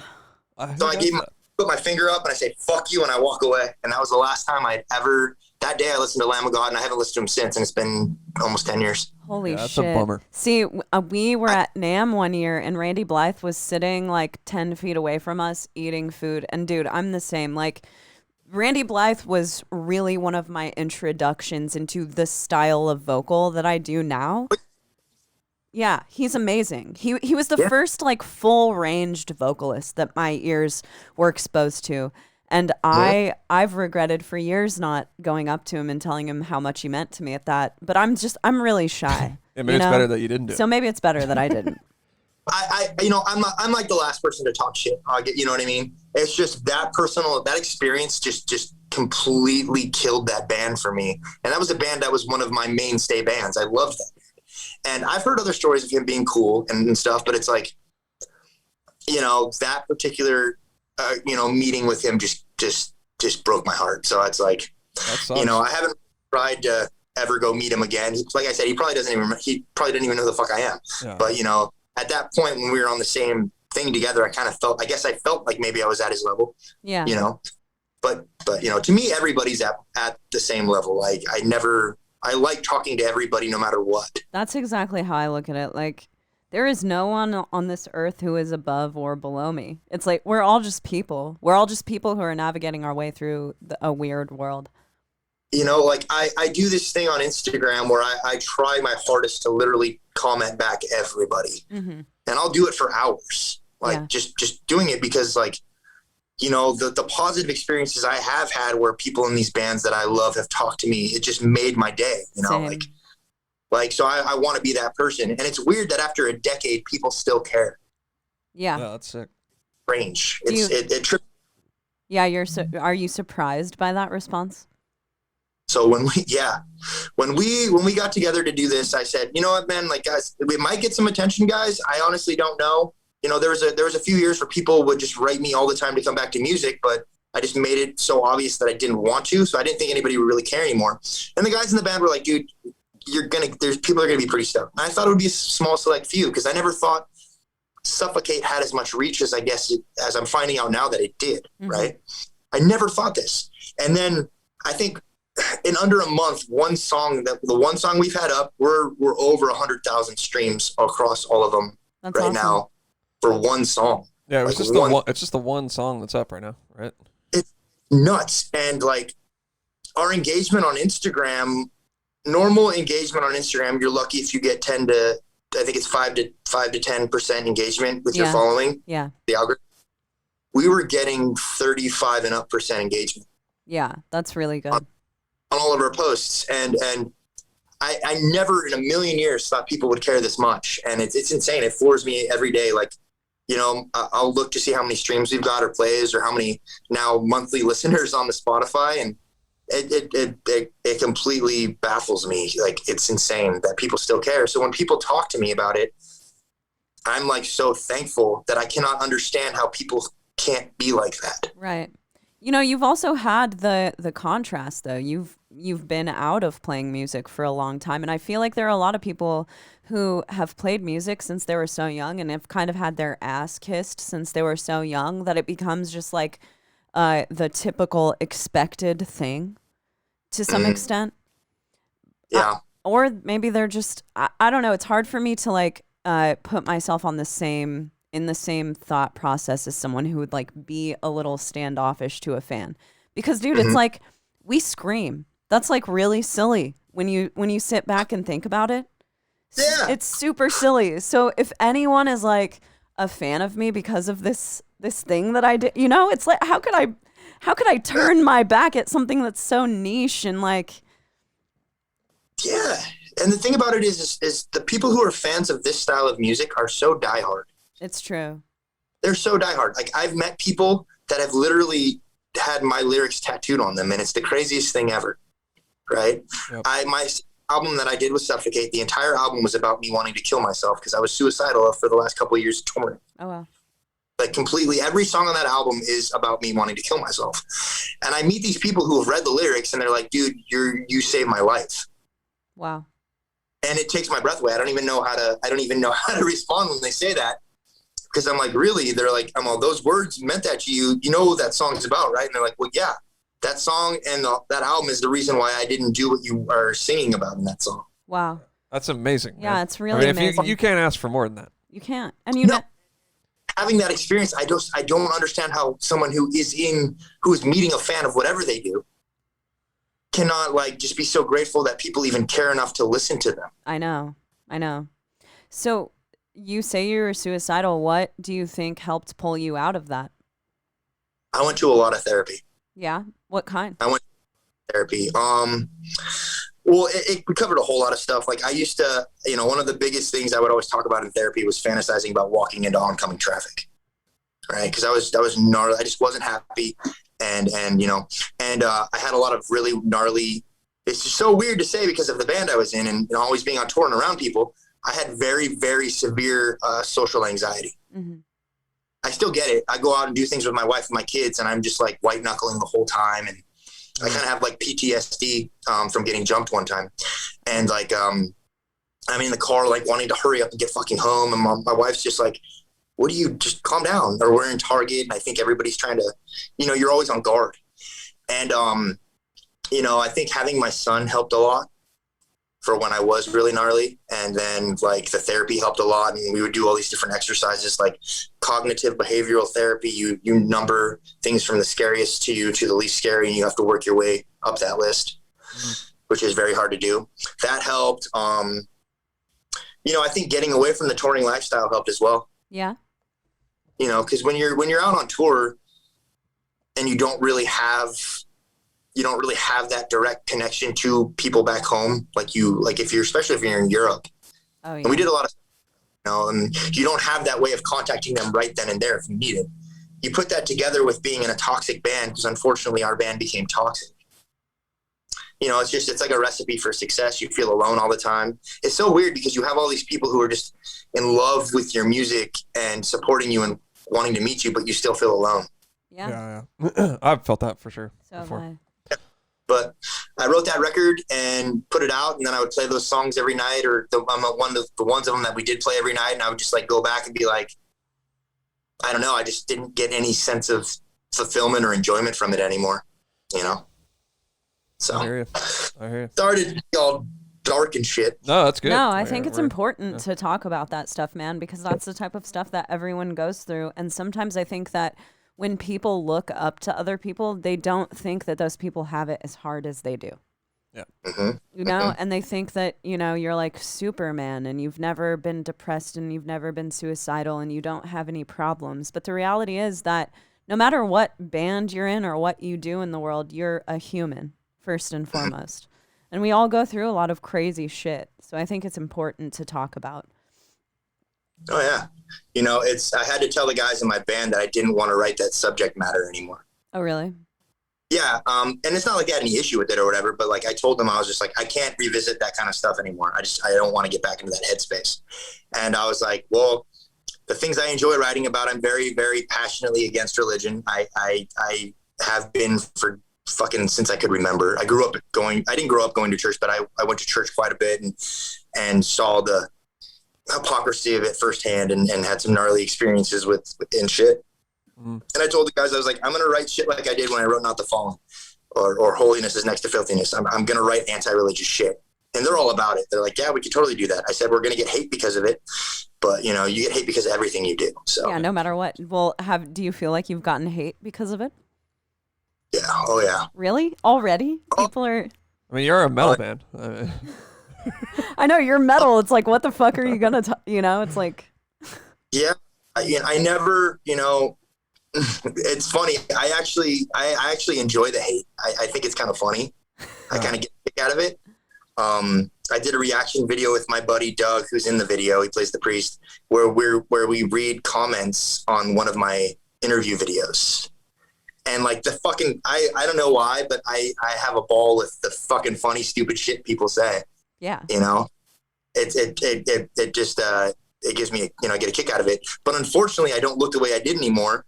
So I don't get a lot of the same kind of funny hate. I just get stupid hate. Oh, okay. What kind of hate did you get back in the day? Oh, they would call me Dumbo ears or say that I like to put dicks in my ears, or it was mostly about like Metal Sucks has done now. I think now Metal Sucks has done 4 or 5 interviews specifically or articles specifically on me and my ears. Really? It's fucking hilarious. What could they say? What? They did one when I was in the band. They did one when I left the band. They did one when I got my ears sewn up. They did one. I think they did one about me becoming a barber. They did one about this band, and everything whoever is writing it goes back to is my ears. Well, I mean, hey, it's free for publicity. I know that's really good publicity as well. Maybe I should stretch my ears. It's so fucking hilarious. It's so funny, But there was a whole bunch of like I can't even think of the comments now that they're saying. So I'll look at the comments on Behind the Hand of God, and none of them are really funny shit talking. They're just kind of dumb. Like one dude was like, everybody seems to hate the singing parts, not the screaming. They hate the singing or they like the singing. There's no in between really. One dude was like, what the hell? They're singing. This isn't, what do you say? So this isn't cattle decapitation. And I was like, well, yeah, we're Ov Sulfur. We're not cattle decapitation. Why would you? You're singing, the singing part that you have in your song doesn't sound anything like cattle decapitation. Yeah. Exactly. I don't get it. So I was like, wait a minute, that's kind of dumb. Or then someone was like, oh, this is just generic deathcore. I miss Suffocate. Have you heard Suffocate? I know. It's true. We heard Suffocate today, and it's like, have you heard? Yeah. It's like nothing wrong with being generic. Like, honestly, I don't know why people hate on generic. If you're generic, people obviously like you. You know what I mean? People do like generic shit. It's true. Yeah. I like generic shit. I do too. Generic Suffocate. I'm like, what? Like, that was the most generic hardcore band, deathcore band there was. Give me a break. Oh, so, You know, I was just hoping for funny shit, I guess, but nobody's really, or people will compare us trying to talk shit, comparing it to Thy Art Is Murder. And I'm like, that is one of the biggest compliments you could ever give me. Dude, Thy Art Is Murder is sick as fuck. So please. I love Murder. They're one of my favorite bands of all time. And I met CJ at a show, and he was the coolest dude ever. Yeah. They're really cool. Have you ever seen Game of Thrones? Were you a fan of Game of Thrones? My wife got me into Game of Thrones, and we binge watched the entire series, I think in like 4 months. Okay, so in 2010, I think it was, Thy Art Is Murder was about to go on Summer Slaughter with Animals. So they were over at our house because when Naveen was in Animals, they all lived together. So we all lived together. And Thy Art Is Murder was hanging out. Are you going to spoil it again? Yeah, I'm going to spoil it again. Don't spoil it again. Just say that you spoiled something. I really spoiled, and I'm going to say exactly what I spoiled. You have seen the whole You've season. seen the whole... Okay. Yes. Okay, so hold on. Spoiler alert, if you are just finding out about Game of Thrones... then then turn this off right now. But Naveen's mom was reading the Game of Thrones series, so I knew that Joffrey was going to die in the show. So I broke it to everyone one night while we were all drinking. I was like, guess what, everyone? Joffrey dies. No, you just accidentally said it. Oh, I can't remember. It was 10 years ago. Because my mom was way into Game of Thrones, so she's like, cool, I'm going to read the books. And so the books were ahead of the shows. Right. And it was before I'd ever seen the show. And so I didn't really know. What? They were pissed at me. That's the only time I've ever met those guys. Rightly so. That's a pretty gnarly spoiler. Yeah. I know, man. Yeah, so. But that band is so fucking sick. They're really good. Yeah. My buddy, so at the time when I met him, when I met Thy Art Is Murder guys, my buddy Roman was filling in for them. Roman was in the Red Shore. He was then later in Boris the Blade for a little while. So, and then my buddy Tim, who was in The World We Knew, plays guitar for Fit for an Autopsy. Oh, word. They were playing together, but at this time, this was when Nate Johnson was still doing vocals. Mm-hmm. And Nate Johnson's another one. Wait, Nate was in... Okay, Nate was in Fit for an Autopsy. Was he also in Through the Eyes of the Dead or something? What band was he in back in the day? He's been in Since the Flood, Through the Eyes of the Dead, Premonitions of War, I think it's Premonitions of War, and also Fit for an Autopsy. Okay. Been in, you guys fucking, and they were playing together, and I was a big fan of Nate's. Plus my buddy Tim was in there, so I wanted to go hang out with them, and they were playing at the Whiskey, right, which wasn't far from where I lived, obviously. And this was the first time I ever heard or saw Thy Art Is Murder live. I never heard their live recording, anything, right? Or watch videos on them. I would just listen to the CDs. And I see them live, and CJ is just this fucking monster on stage. And he puts the microphone inside of his mouth. And he's like, with the mic in his mouth. And I go up to him after the show, and I'm like, bro, holy fucking shit, you were a beast, bro. You were insane, right? And he's all, you're a beast. You were insane. And he's like, and I'm all, we're gonna get along great. This is crazy. It's nuts. The bands you look up to, or the singers or the musicians you look up to it turns out they're fans of yours. I know. Yeah. Doesn't that trip you out? That's always a good icebreaker. I'm like, all right, I don't have to thank God. This guy won't think I'm too annoying now when I totally fanboy the fuck out of him. Oh man, as I'm finding out now, there's all these newer bands because I'm an older guy. There's all these newer bands that I'm really into, like Carcosa, Left to Suffer, Shadow of Intent, Lorna Shore. Left to Suffer, that's the guy with the 2 colors of hair, right? Dude, that guy's a fucking beast. I watch him on TikTok. I did a duet with Taylor. I reacted to his vocals on TikTok, and that video alone, because of how gnarly his vocals are, is almost at 200,000 views. Whoa. 6,000 followers on that stupid app. And that video, how good he is fucking, I keep telling him, dude, you're going to be the next biggest thing I ever do. Yeah, that guy's sick. And he can sing too. He's a beautiful singing voice. Oh, that's awesome. So I've been, all these bands that I've been getting into, like I said, Lorna Shore, Shadow of Intent, Carcosa, fucking Left to Suffer. I think I might be forgetting a few right now because I'm talking, but I've tagged all these bands because people ask me who I listen to, and people in these bands write back to me saying that they are fans of mine or listen to me. And it's the craziest thing ever to me because these bands are on such a different level now than I consider my band was back in the day. And to find out that these musicians are fans of what you did, it's fucking crazy, man. Yeah, like, super crazy. you know, like I love you guys' stuff, and you told me you fucking were a fan of mine, and I'm like, what the fuck? Yeah, what? dude. When I was a kid, Suffocate was like blowing up. You know, that was my shit. I thought you guys were awesome. And like I said, I promoted a show, and I literally have thought about that show like probably once a month since I was 19. So. Now you get to apologize Just because, for it. yeah, I've been waiting for this. I've been waiting to tell you about that because we're kind of like Instagram homies at this point. And I've been waiting to tell you until this that, yeah, I've felt bad about promoting that show since I was a kid. You know, I put food in my belly, so there's nothing to be sorry about. It's all good. But, you know. Voting it, actually. Yeah, you know? man. I remember really badly wanting that show to happen because I loved you guys so much, and I loved the Breathing Process back when they were a band. They were fucking awesome. And Oceano, you know. Bro, the Breathing Process, think about this, okay? Look how music is now. Look at all these sounds that people are using in their songs, the song structures, the vocals. Mm-hmm.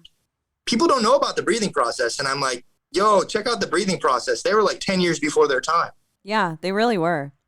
They really were. And Alan drums in the Faceless now? Or I'm sorry. No. Alan drums in the Black Dahlia Murder. Black Dahlia Murder, okay. yeah. That was his old band. Yeah, and I remember, I think the keyboard player's name was like Alana or something, and she ended up being she was in Abigail for a while. Miguel Williams, who was also sick. Yeah. And then the Plague. Oh, she was in Winds of Plague.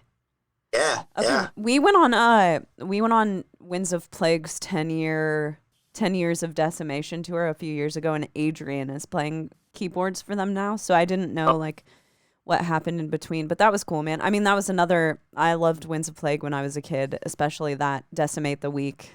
You know, that was the album. Johnny's also one of the most humble, hands down, nicest people I've ever met. Dude, he's so incredibly nice. He was a guy who, when I met him, I was like, fuck yes, I'm so glad this guy is this nice. You know? Yeah. He's just like a normal dad dude who loves Halloween a lot. He like the guy is so successful. Like he designs rides for theme parks. Yeah, I know. God, what's the other guy who there was a guy doing merch for them who did the theme park thing with Johnny. I can't remember his name for the life of me. It wasn't like Ori or something. I'm not sure. I can't remember, but they were just kind of telling me about like all the stuff they do for theme parks, and it's crazy, man. It's so cool. So cool. I think he did one. There's one that he did involving like it. I went on it. It's like it's something. It's some kind of sea voyage thing, if I remember correctly. I went on it and it was fucking awesome. Wow. And then I found out he just designed it. I thought that was so fucking cool. Was it was it Halloween based or Halloween time? The particular one was I think at California. No. Was it not? It's just like an undersea water kind of ride thing that I think he did. Wow. I don't think this one's Halloween based, if I remember correctly. Wow, that's super cool, man. You should do a metal one. Yeah, a metal one. That would be sick. I think I heard that they're doing music, that they're still doing music. When's the Plague? Yeah, they kind of are. I think. I mean, we toured with them. I think it's been 2 years at this point. But that's yes. It was awesome. I mean, to me, I was just like living my 18-year-old fantasy out, like singing along to Decimate the Week every night. You know, it's fucking sick. And people were going crazy. I was surprised. They were like, it was a West Coast run, and they were still a draw on the West Coast. Oh, hell yeah. Yeah. Hell yeah. People love that band. They love that band. Like, you know, well, I think his favorite band is Demo as well. Yeah, oh, yeah. The show in Fullerton was way sick. Is that where we play? Glass House is in Fullerton, right? Pomona. Oh, Pomona. Oh, yeah. Pomona, yeah. That Close was enough. fucking crazy. Somewhat close, huh? It was packed the fuck out. Glass House is sick. Yeah, Glass House is rad, man. Like, I think it was Glass House. I saw Chelsea Grin, Parkway Drive, and Attila was on that show too. Oh no, maybe they weren't. I forget. But I saw them live, and it was like the coolest show ever. Parkway fucking killed it as usual. Parkway's like a huge band, right? Parkway Drive? Yeah. Yeah, I don't know that much about that. I'm not that in tune with the metalcore scene. I have no idea. Are you serious? Yeah, I'm dead serious. I don't know. This is a few years back, right? Paramore played in Australia, I think in Sydney. I think it was Sydney, right? Okay. Big, huge thing. Mm-hmm. Parkway Drive played, or no, I'm sorry. I forget who was first, but it's either Parkway Drive played first or Paramore played first, but Paramore only had 500 more people than Parkway Drive. Wow. They had a reality show in Australia. They had a reality show? Apparently, yeah. Whoa, dude. Damn, that's crazy. They're So huge. weird. I know. I don't think I've ever heard them. I'm gonna blow your mind. I don't think I've ever heard them. Yeah, I don't think I've Straight actually up. ever heard them either. Yeah. Really? Horizons is their best album. I'll Horizons. have to check it out. I wonder if I'll like it. It's total metalcore, but it's so, Adam D from Killswitch produced and engineered 2 of their records. Okay. Okay, I'm a fan of Killswitch. Alive or Just Breathing is like, my shit. I kind of fell out of Killswitch after that.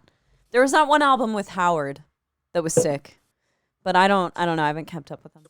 There was a song on End of Heartache that they got nominated for a Grammy for.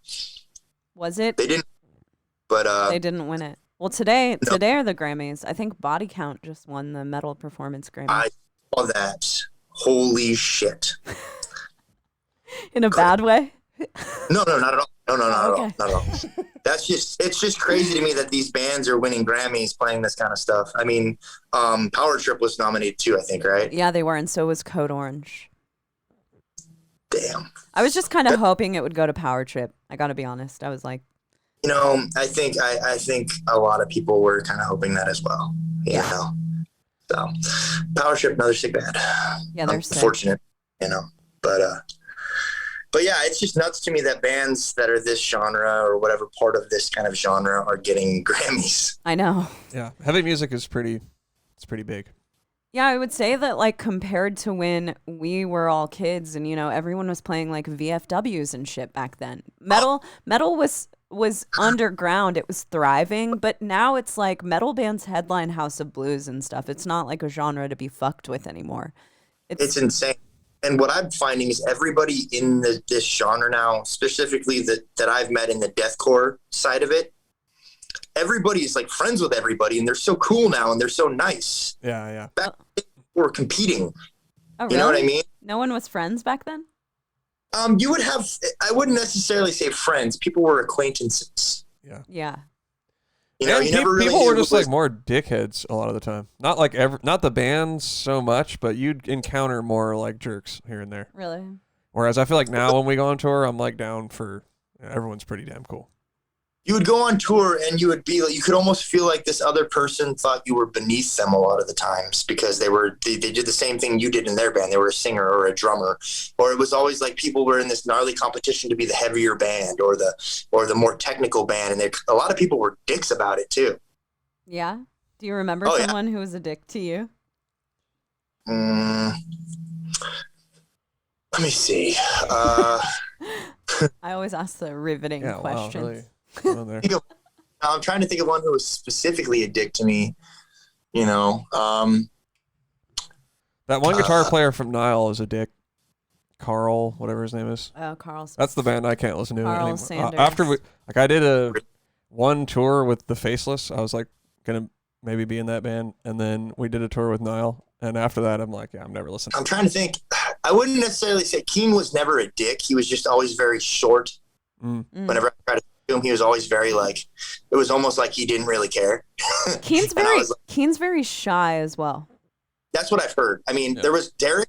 Derek was singing for them. Derek was one of my favorite singers as well. Mine too. Derek gave me a compliment one time that sent me over the moon. And I guess the drummer from Misery Index came out to hang out one time when we played in Frisco. I guess it was Frisco.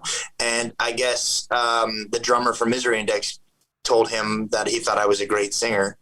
And Derek told me that and said he agreed. And that was like, I was on a high for like a week because of that. Yeah. And then, you know who actually, okay. Let me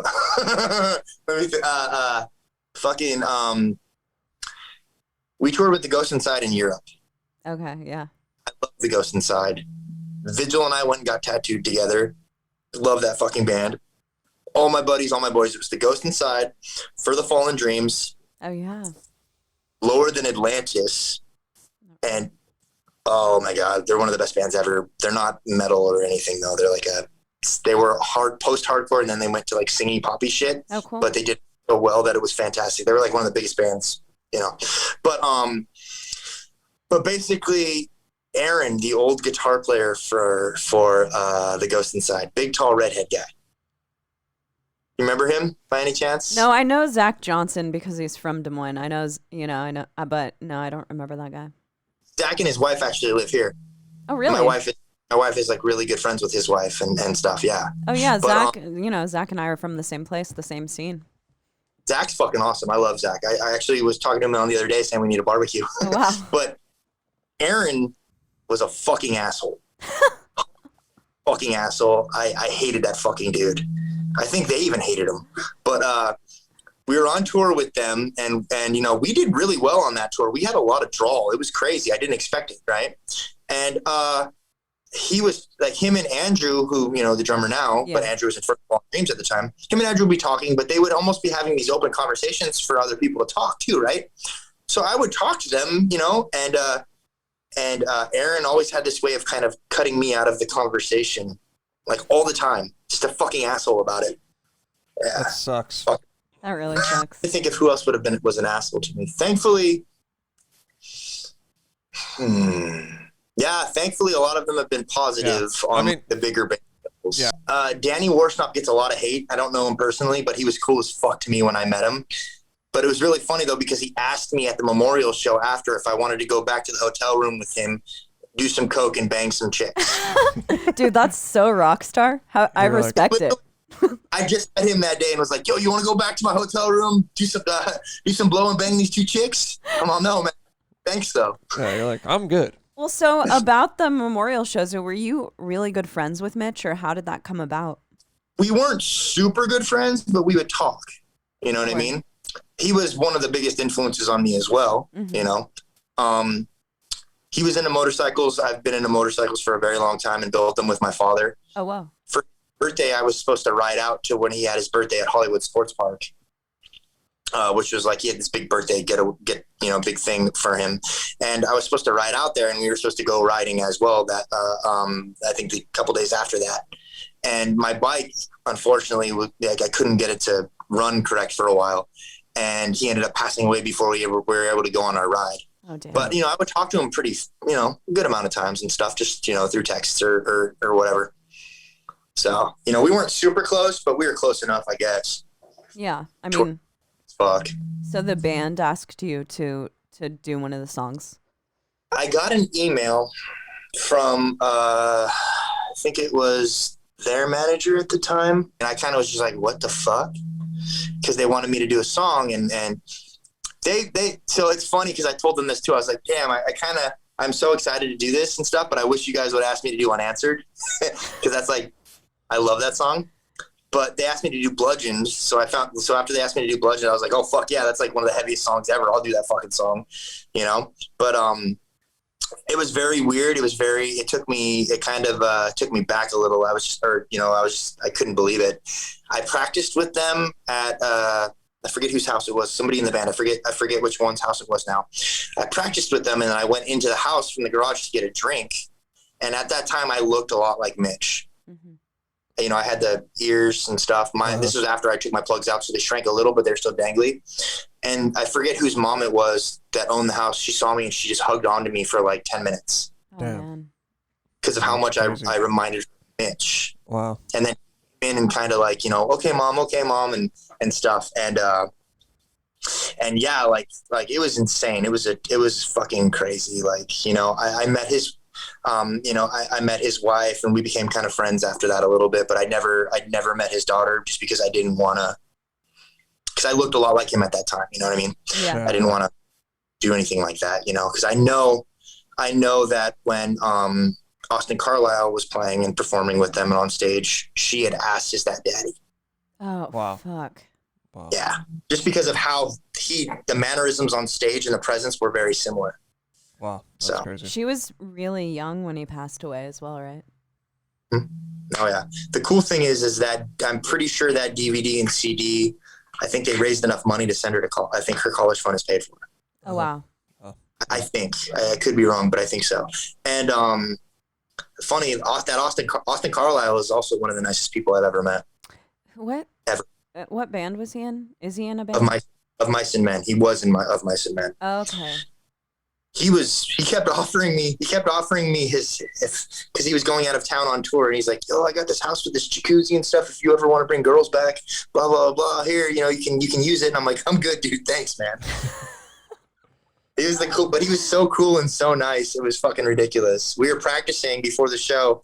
It was me and Eddie, who now sings for them, from All Shall Perish. And we were friends because we toured with All Shall Perish. Oh yeah. And like, I think I went up, and then Eddie went up, like, because we were all practicing together. And then Austin was like, I don't even know why the fuck I'm practicing with you guys. You're doing all these crazy things that I can't do and stuff. And I'm like, what are you talking about, bro? Your band is bigger than both of ours. Like, I know, it's insane. So, he was really cool. He was really cool and really nice. Yeah. So I haven't talked. No. So when you guys did that show, did you know that Eddie was going to become the vocalist of Suicide Silence? I had no idea. They were friends. Like, they were pretty close before that. You know what I mean? So I had no idea. Now Dan had told me that they thought, and this is just what he had told me. You know what I mean? He told me that they thought about asking me, but they knew that I had my whole barber thing going on, and plus they didn't want someone who resembled Mitch. Mm-hmm. Oh, that makes sense. Yeah, that kind of makes sense. Makes sense. You know what I mean? So, and like I said, I've been friends with Eddie for years. I haven't talked to him in a long time, obviously, but they got some mixed reviews with him doing it or whatever. But Eddie's always been a ridiculously good singer to me. Like, me, the guys me too. I mean, that last All Shall Perish album, I can't remember the name of it, but I remember that he was Awaken the Dreamers was the one with the Statue of Liberty on the front of it. I can't remember the front, but I remember that he sang on it, and he was a really, really fucking good singer. Yeah, I think they did one after that too. I forget exactly, but yeah, Eddie's always been great. I don't know why people hate on him. I see a lot of comments about it. Like, I think he's great. Well, the thing is, it's like, dude, whenever a band especially changes a vocalist, because that's the most noticeable component about the band, I think you're just going to face hate. That's what happens. For sure. Well, it's like the same people loved him in All Shall Perish. Right. But are like saying all this shit about him in Suicide Silence. Like, dude, you loved him in one band. Why don't you love him in another band? Yeah. I mean, Zach Oren, did you do any albums with Zach Oren? No. Okay. Well, I was wondering if he did. Yeah, I was wondering if Suffocate Suffocate was with Zach Oren, but Zach Oren engineers all of our albums in some way or another, and he's a dear friend of ours. And he was telling us like a few weeks ago, he's like, Eddie is one of the best vocalists I've ever met, so I don't know why anyone would hate on him. It's very weird to me because the guy's range is just unbelievable. I don't get it. Now, their music changed a little, so maybe that's why people hate. But the thing about it is, man, is like the last album, the last thing that they put out, I think is one of the best they've ever done, personally. Oh, is that the Become the Hunter or something that came out last year? It has like a green cover. I was listening to it at the gym. I was talking. I'm buddies with Mark, and I was talking to him on Instagram and whatever, and I told him, I was like, dude, I love this fucking album. This album's amazing, And for some reason, people just, and not everybody, I mean, obviously they're Suicide Silence. They're going to have a huge following no matter what. They're fucking amazing, right? But I see some hate comments and shit, and I'm just like, dude, what are you guys even talking about? This album is great. Yeah. Well, people are just dumb. I'm sorry. People are just like stupid on the internet, straight up. Well, it's crazy because this is what trips me out. They want you to do something different than you've done before. Yeah. Right. But then they get mad that it's not the exact same as what they're asking you to change from. Yeah. Yeah. Like, it doesn't make sense. It's like Fight Club when they tell him to just like complain about anything, like if he's fat, he's too fat. If he's skinny, he's too skinny, Yeah. If he's singing, he's singing too much. If he's screaming, he's not screaming enough. That's what it is. Yeah. I love like the song we just put out. I love the fact that there's that kind of singing on there too. It's actually, I enjoy that more than I enjoy my parts. Are you the one singing? No. So, my bass player and my drummer are in another band, a local band here. They've done some touring and stuff too called Allura. Okay. Right. And my bass player is the singer for that band. Oh. This guy's got a beautiful voice. So him and my guitar player are both singing together on that track. Oh, that's sick. And like, we all love it. We think it's fucking amazing. And the amount of it's cool though because the response to it, more people are stoked on it than aren't. Of course, Of course. And I don't know why people hate singing in music like this. I think it gives you some diversity. I do too, and on our new album, it's the first time that I'm singing on record, and I don't give a fuck what anyone says, but I'm interested to see what the reception will be, of course. You know, it's a slight change, you know? I'm just adding more to the tool belt, you know? It doesn't. Yeah. Am I going to get some early access to that maybe? Yeah, you definitely are. I'm always down to send it to everybody. You got to get through. Well, when we actually record real vocals, I'll send you the whole album. I would like for you to hear it, you know? I respect you a lot, so I would love to hear your opinion. It's funny because it's the first thing with singing, but it's also by far the heaviest album that we've ever made. Yeah, for sure. So it's got everything on there. I love when people. I don't know why people are so one-sided in music. That's like one thing I wanted to say is like, there's no rules to music. None. Yeah, really not. Even metal, believe it or not. No rules to metal. Some of my favorite metal bands fucking sing. Most of my favorite metal bands sing. Yeah, and those same bands that sing are heavier than all these other bands who don't. Right. True. Whitechapel? Yeah. Heavy. That fucking album is one of the heaviest I've heard. You know Naveen played drums on that album? The Valley? Yeah. Really? Yeah. God, that album's sick. I always got a rep for my boo, you know. Like, they asked me to do it. I don't know. Guy? I got lucky. It was sick. Oh, you know, you're also very talented. So, I mean, you see why they asked had you. nothing to do with it. No? No. No, but that album, Phil is a really good, like, he's got a good singing voice. He should be using it. Really and I good. always look at it that way. It's like, if a vocalist who is a screaming vocalist also has a good singing voice, it should be utilized. Otherwise, that person is going to get very bored with what they're doing. And eventually your favorite band won't be a band anymore because they want to go off and like do something else. And, you know, for as much as, you know, you want people to dig the stuff you're putting out, there's this misconception of where these people think you're making the music 100% solely for them. Yeah. They don't realize you're making music for yourself that you like. Right. Yeah. Or, you know, if some people don't like it, that's cool and whatever, and I support it. And I guarantee they'll find a band that hits every checkpoint that they want that they can listen to. That doesn't mean that they, you know, if they don't want to listen to my band because there's some singing like that in there, then, you know, cool. I know. I also feel like a lot of the time people think that bands solely add singing just to get bigger. But it's like, man, I promise you this 15-second singing part is not going to make my band any bigger than we were with no singing. Like, it's not going to happen. Oh, we got to put them on these huge festivals in Europe because they put this little singing part. They checked it. I know. You know. They have singing. All right, shoot them to the top. They're getting paid $10,000 a night. This band. A lot of the time, it won't even work out because a lot of metal fans don't even like singing. So I know. It's like, it's because they'll say that they don't like it, but then some of their bands that they fucking dig do it and they love it. Yeah. Right. Like, I don't get it. It's fucking strange. It's just, is it good? Is it good? That's all. I think that's what it comes. That's all it comes down to for me. It's like, yes, this band has added singing. Is it good singing or is it totally unnecessary? And you know, and it's like, if the singing is good, it's good. My band loves this band, Spirit Box. Oh yeah, that's my girl Courtney's band. Right? She was in Wrestle the Bear once after Krista, right? She was, yes. I was gonna bring that up during when you were talking about singles.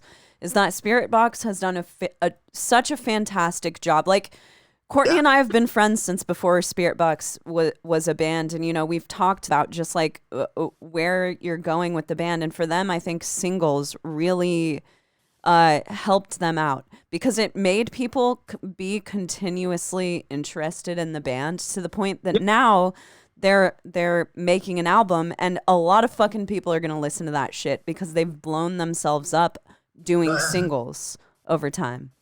Oh yeah. I had never heard of them before because I kind of am just coming back to a lot of this stuff. You know what I mean? For like a few years, I was completely away from it because I had such a bad taste in my mouth.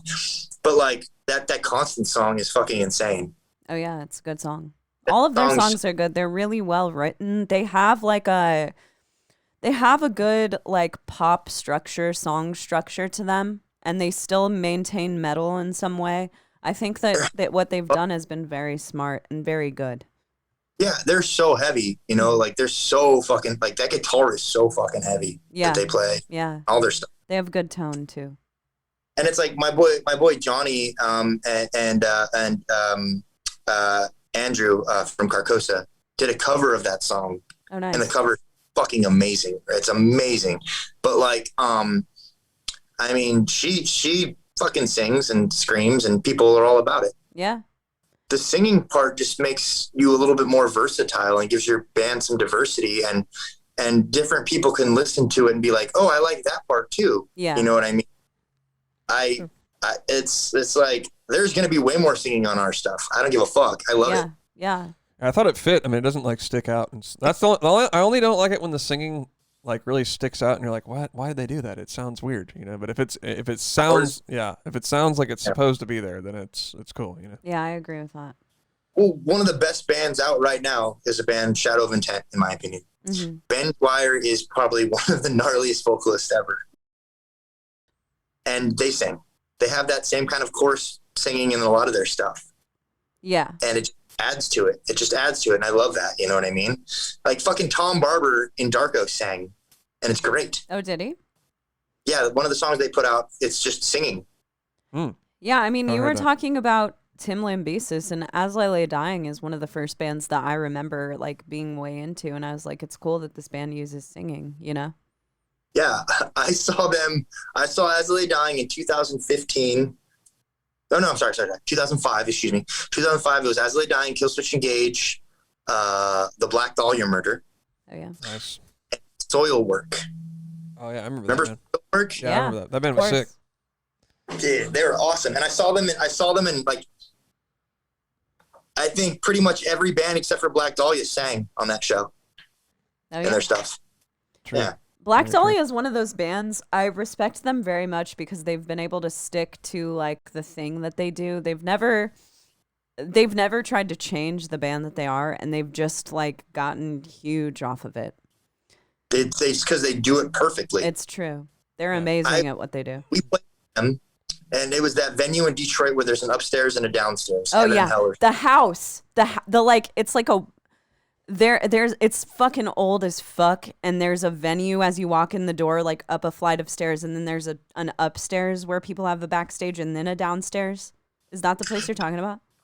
I forget the name of it. I just remember the upstairs venue part of it is a huge fucking massive venue. Yeah. And the downstairs is more of like a club. Yeah, that's the exact place I'm thinking of. I can't remember the name. It's across the street from like a chicken spot. I vaguely remember. Yeah.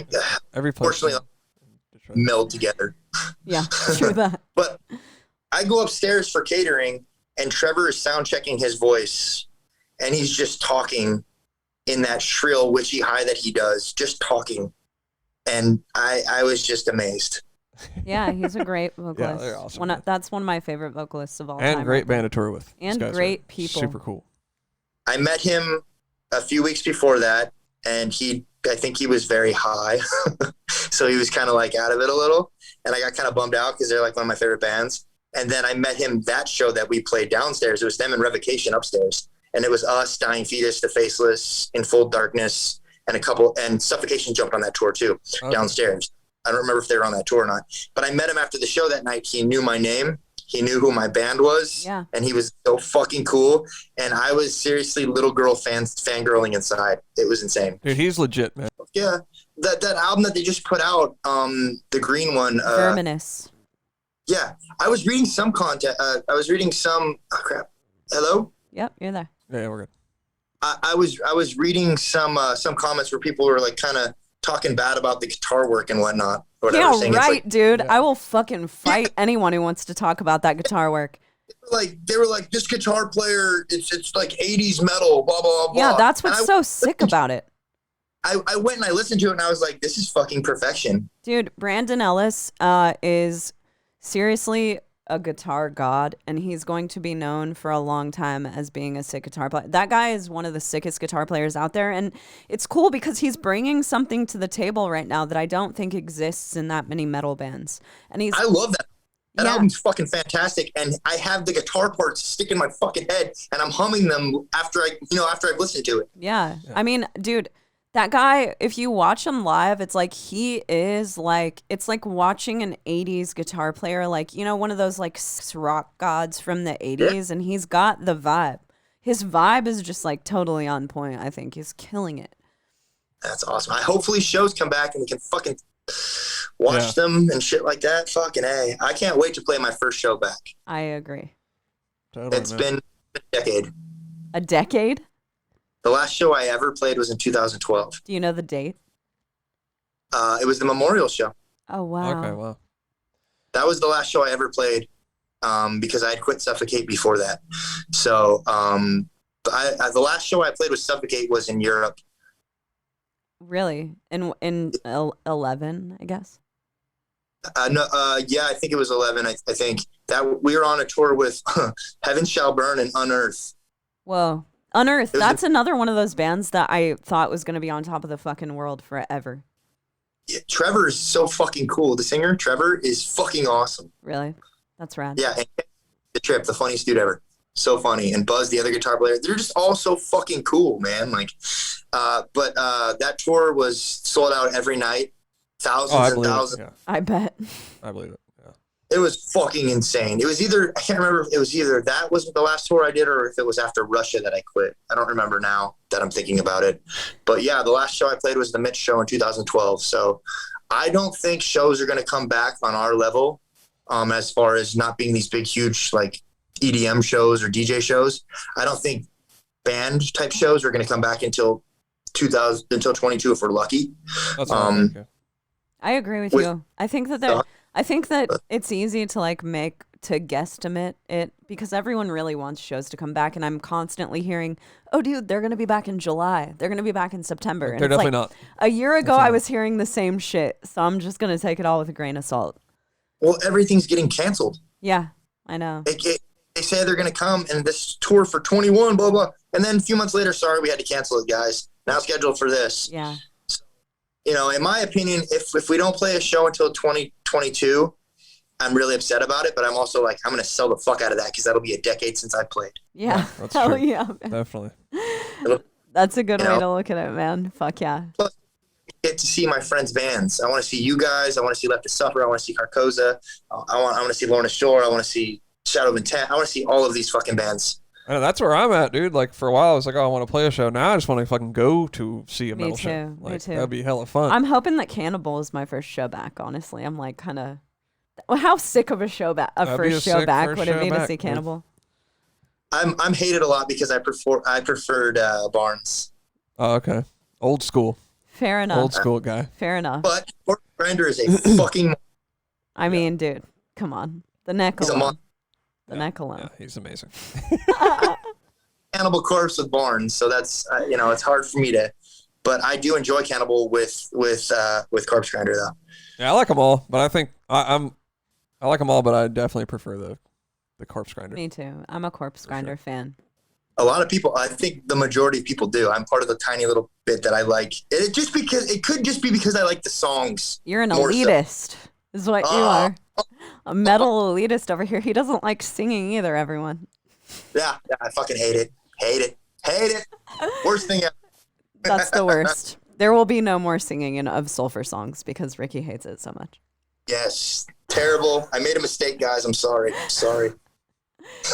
But fuck, man, thank you for hanging out for 2 hours with us. It means a lot. And yeah, it's been two. I really appreciate you guys having me on. It was really cool to meet two other people that I'm fans of that are down to earth and awesome. Same. So really thanks nice so much. To meet And the you. song that we heard from the new band is sick. Yeah. I look forward to hearing more for sure. Fuck yeah. Thank you. I can easily say that was the first song we wrote together, and every song after that we kind of wish is way better. That's how it goes, man. That's how it goes. I already feel that way about our new album. Like, fuck, I can probably do better than this. I cannot wait to hear that. I'm so excited for what you sent to me. I'll give you a sneak peekle. Please send me what was the one that you did that you're telling me about? Oh, Flesh Rot. Yeah. Flesh Rot. Yeah, I'll send it to you. Please, right on, man. Well, we'll talk to you soon, brother. Thanks a lot for coming on the show. Peace. Appreciate you. Peace.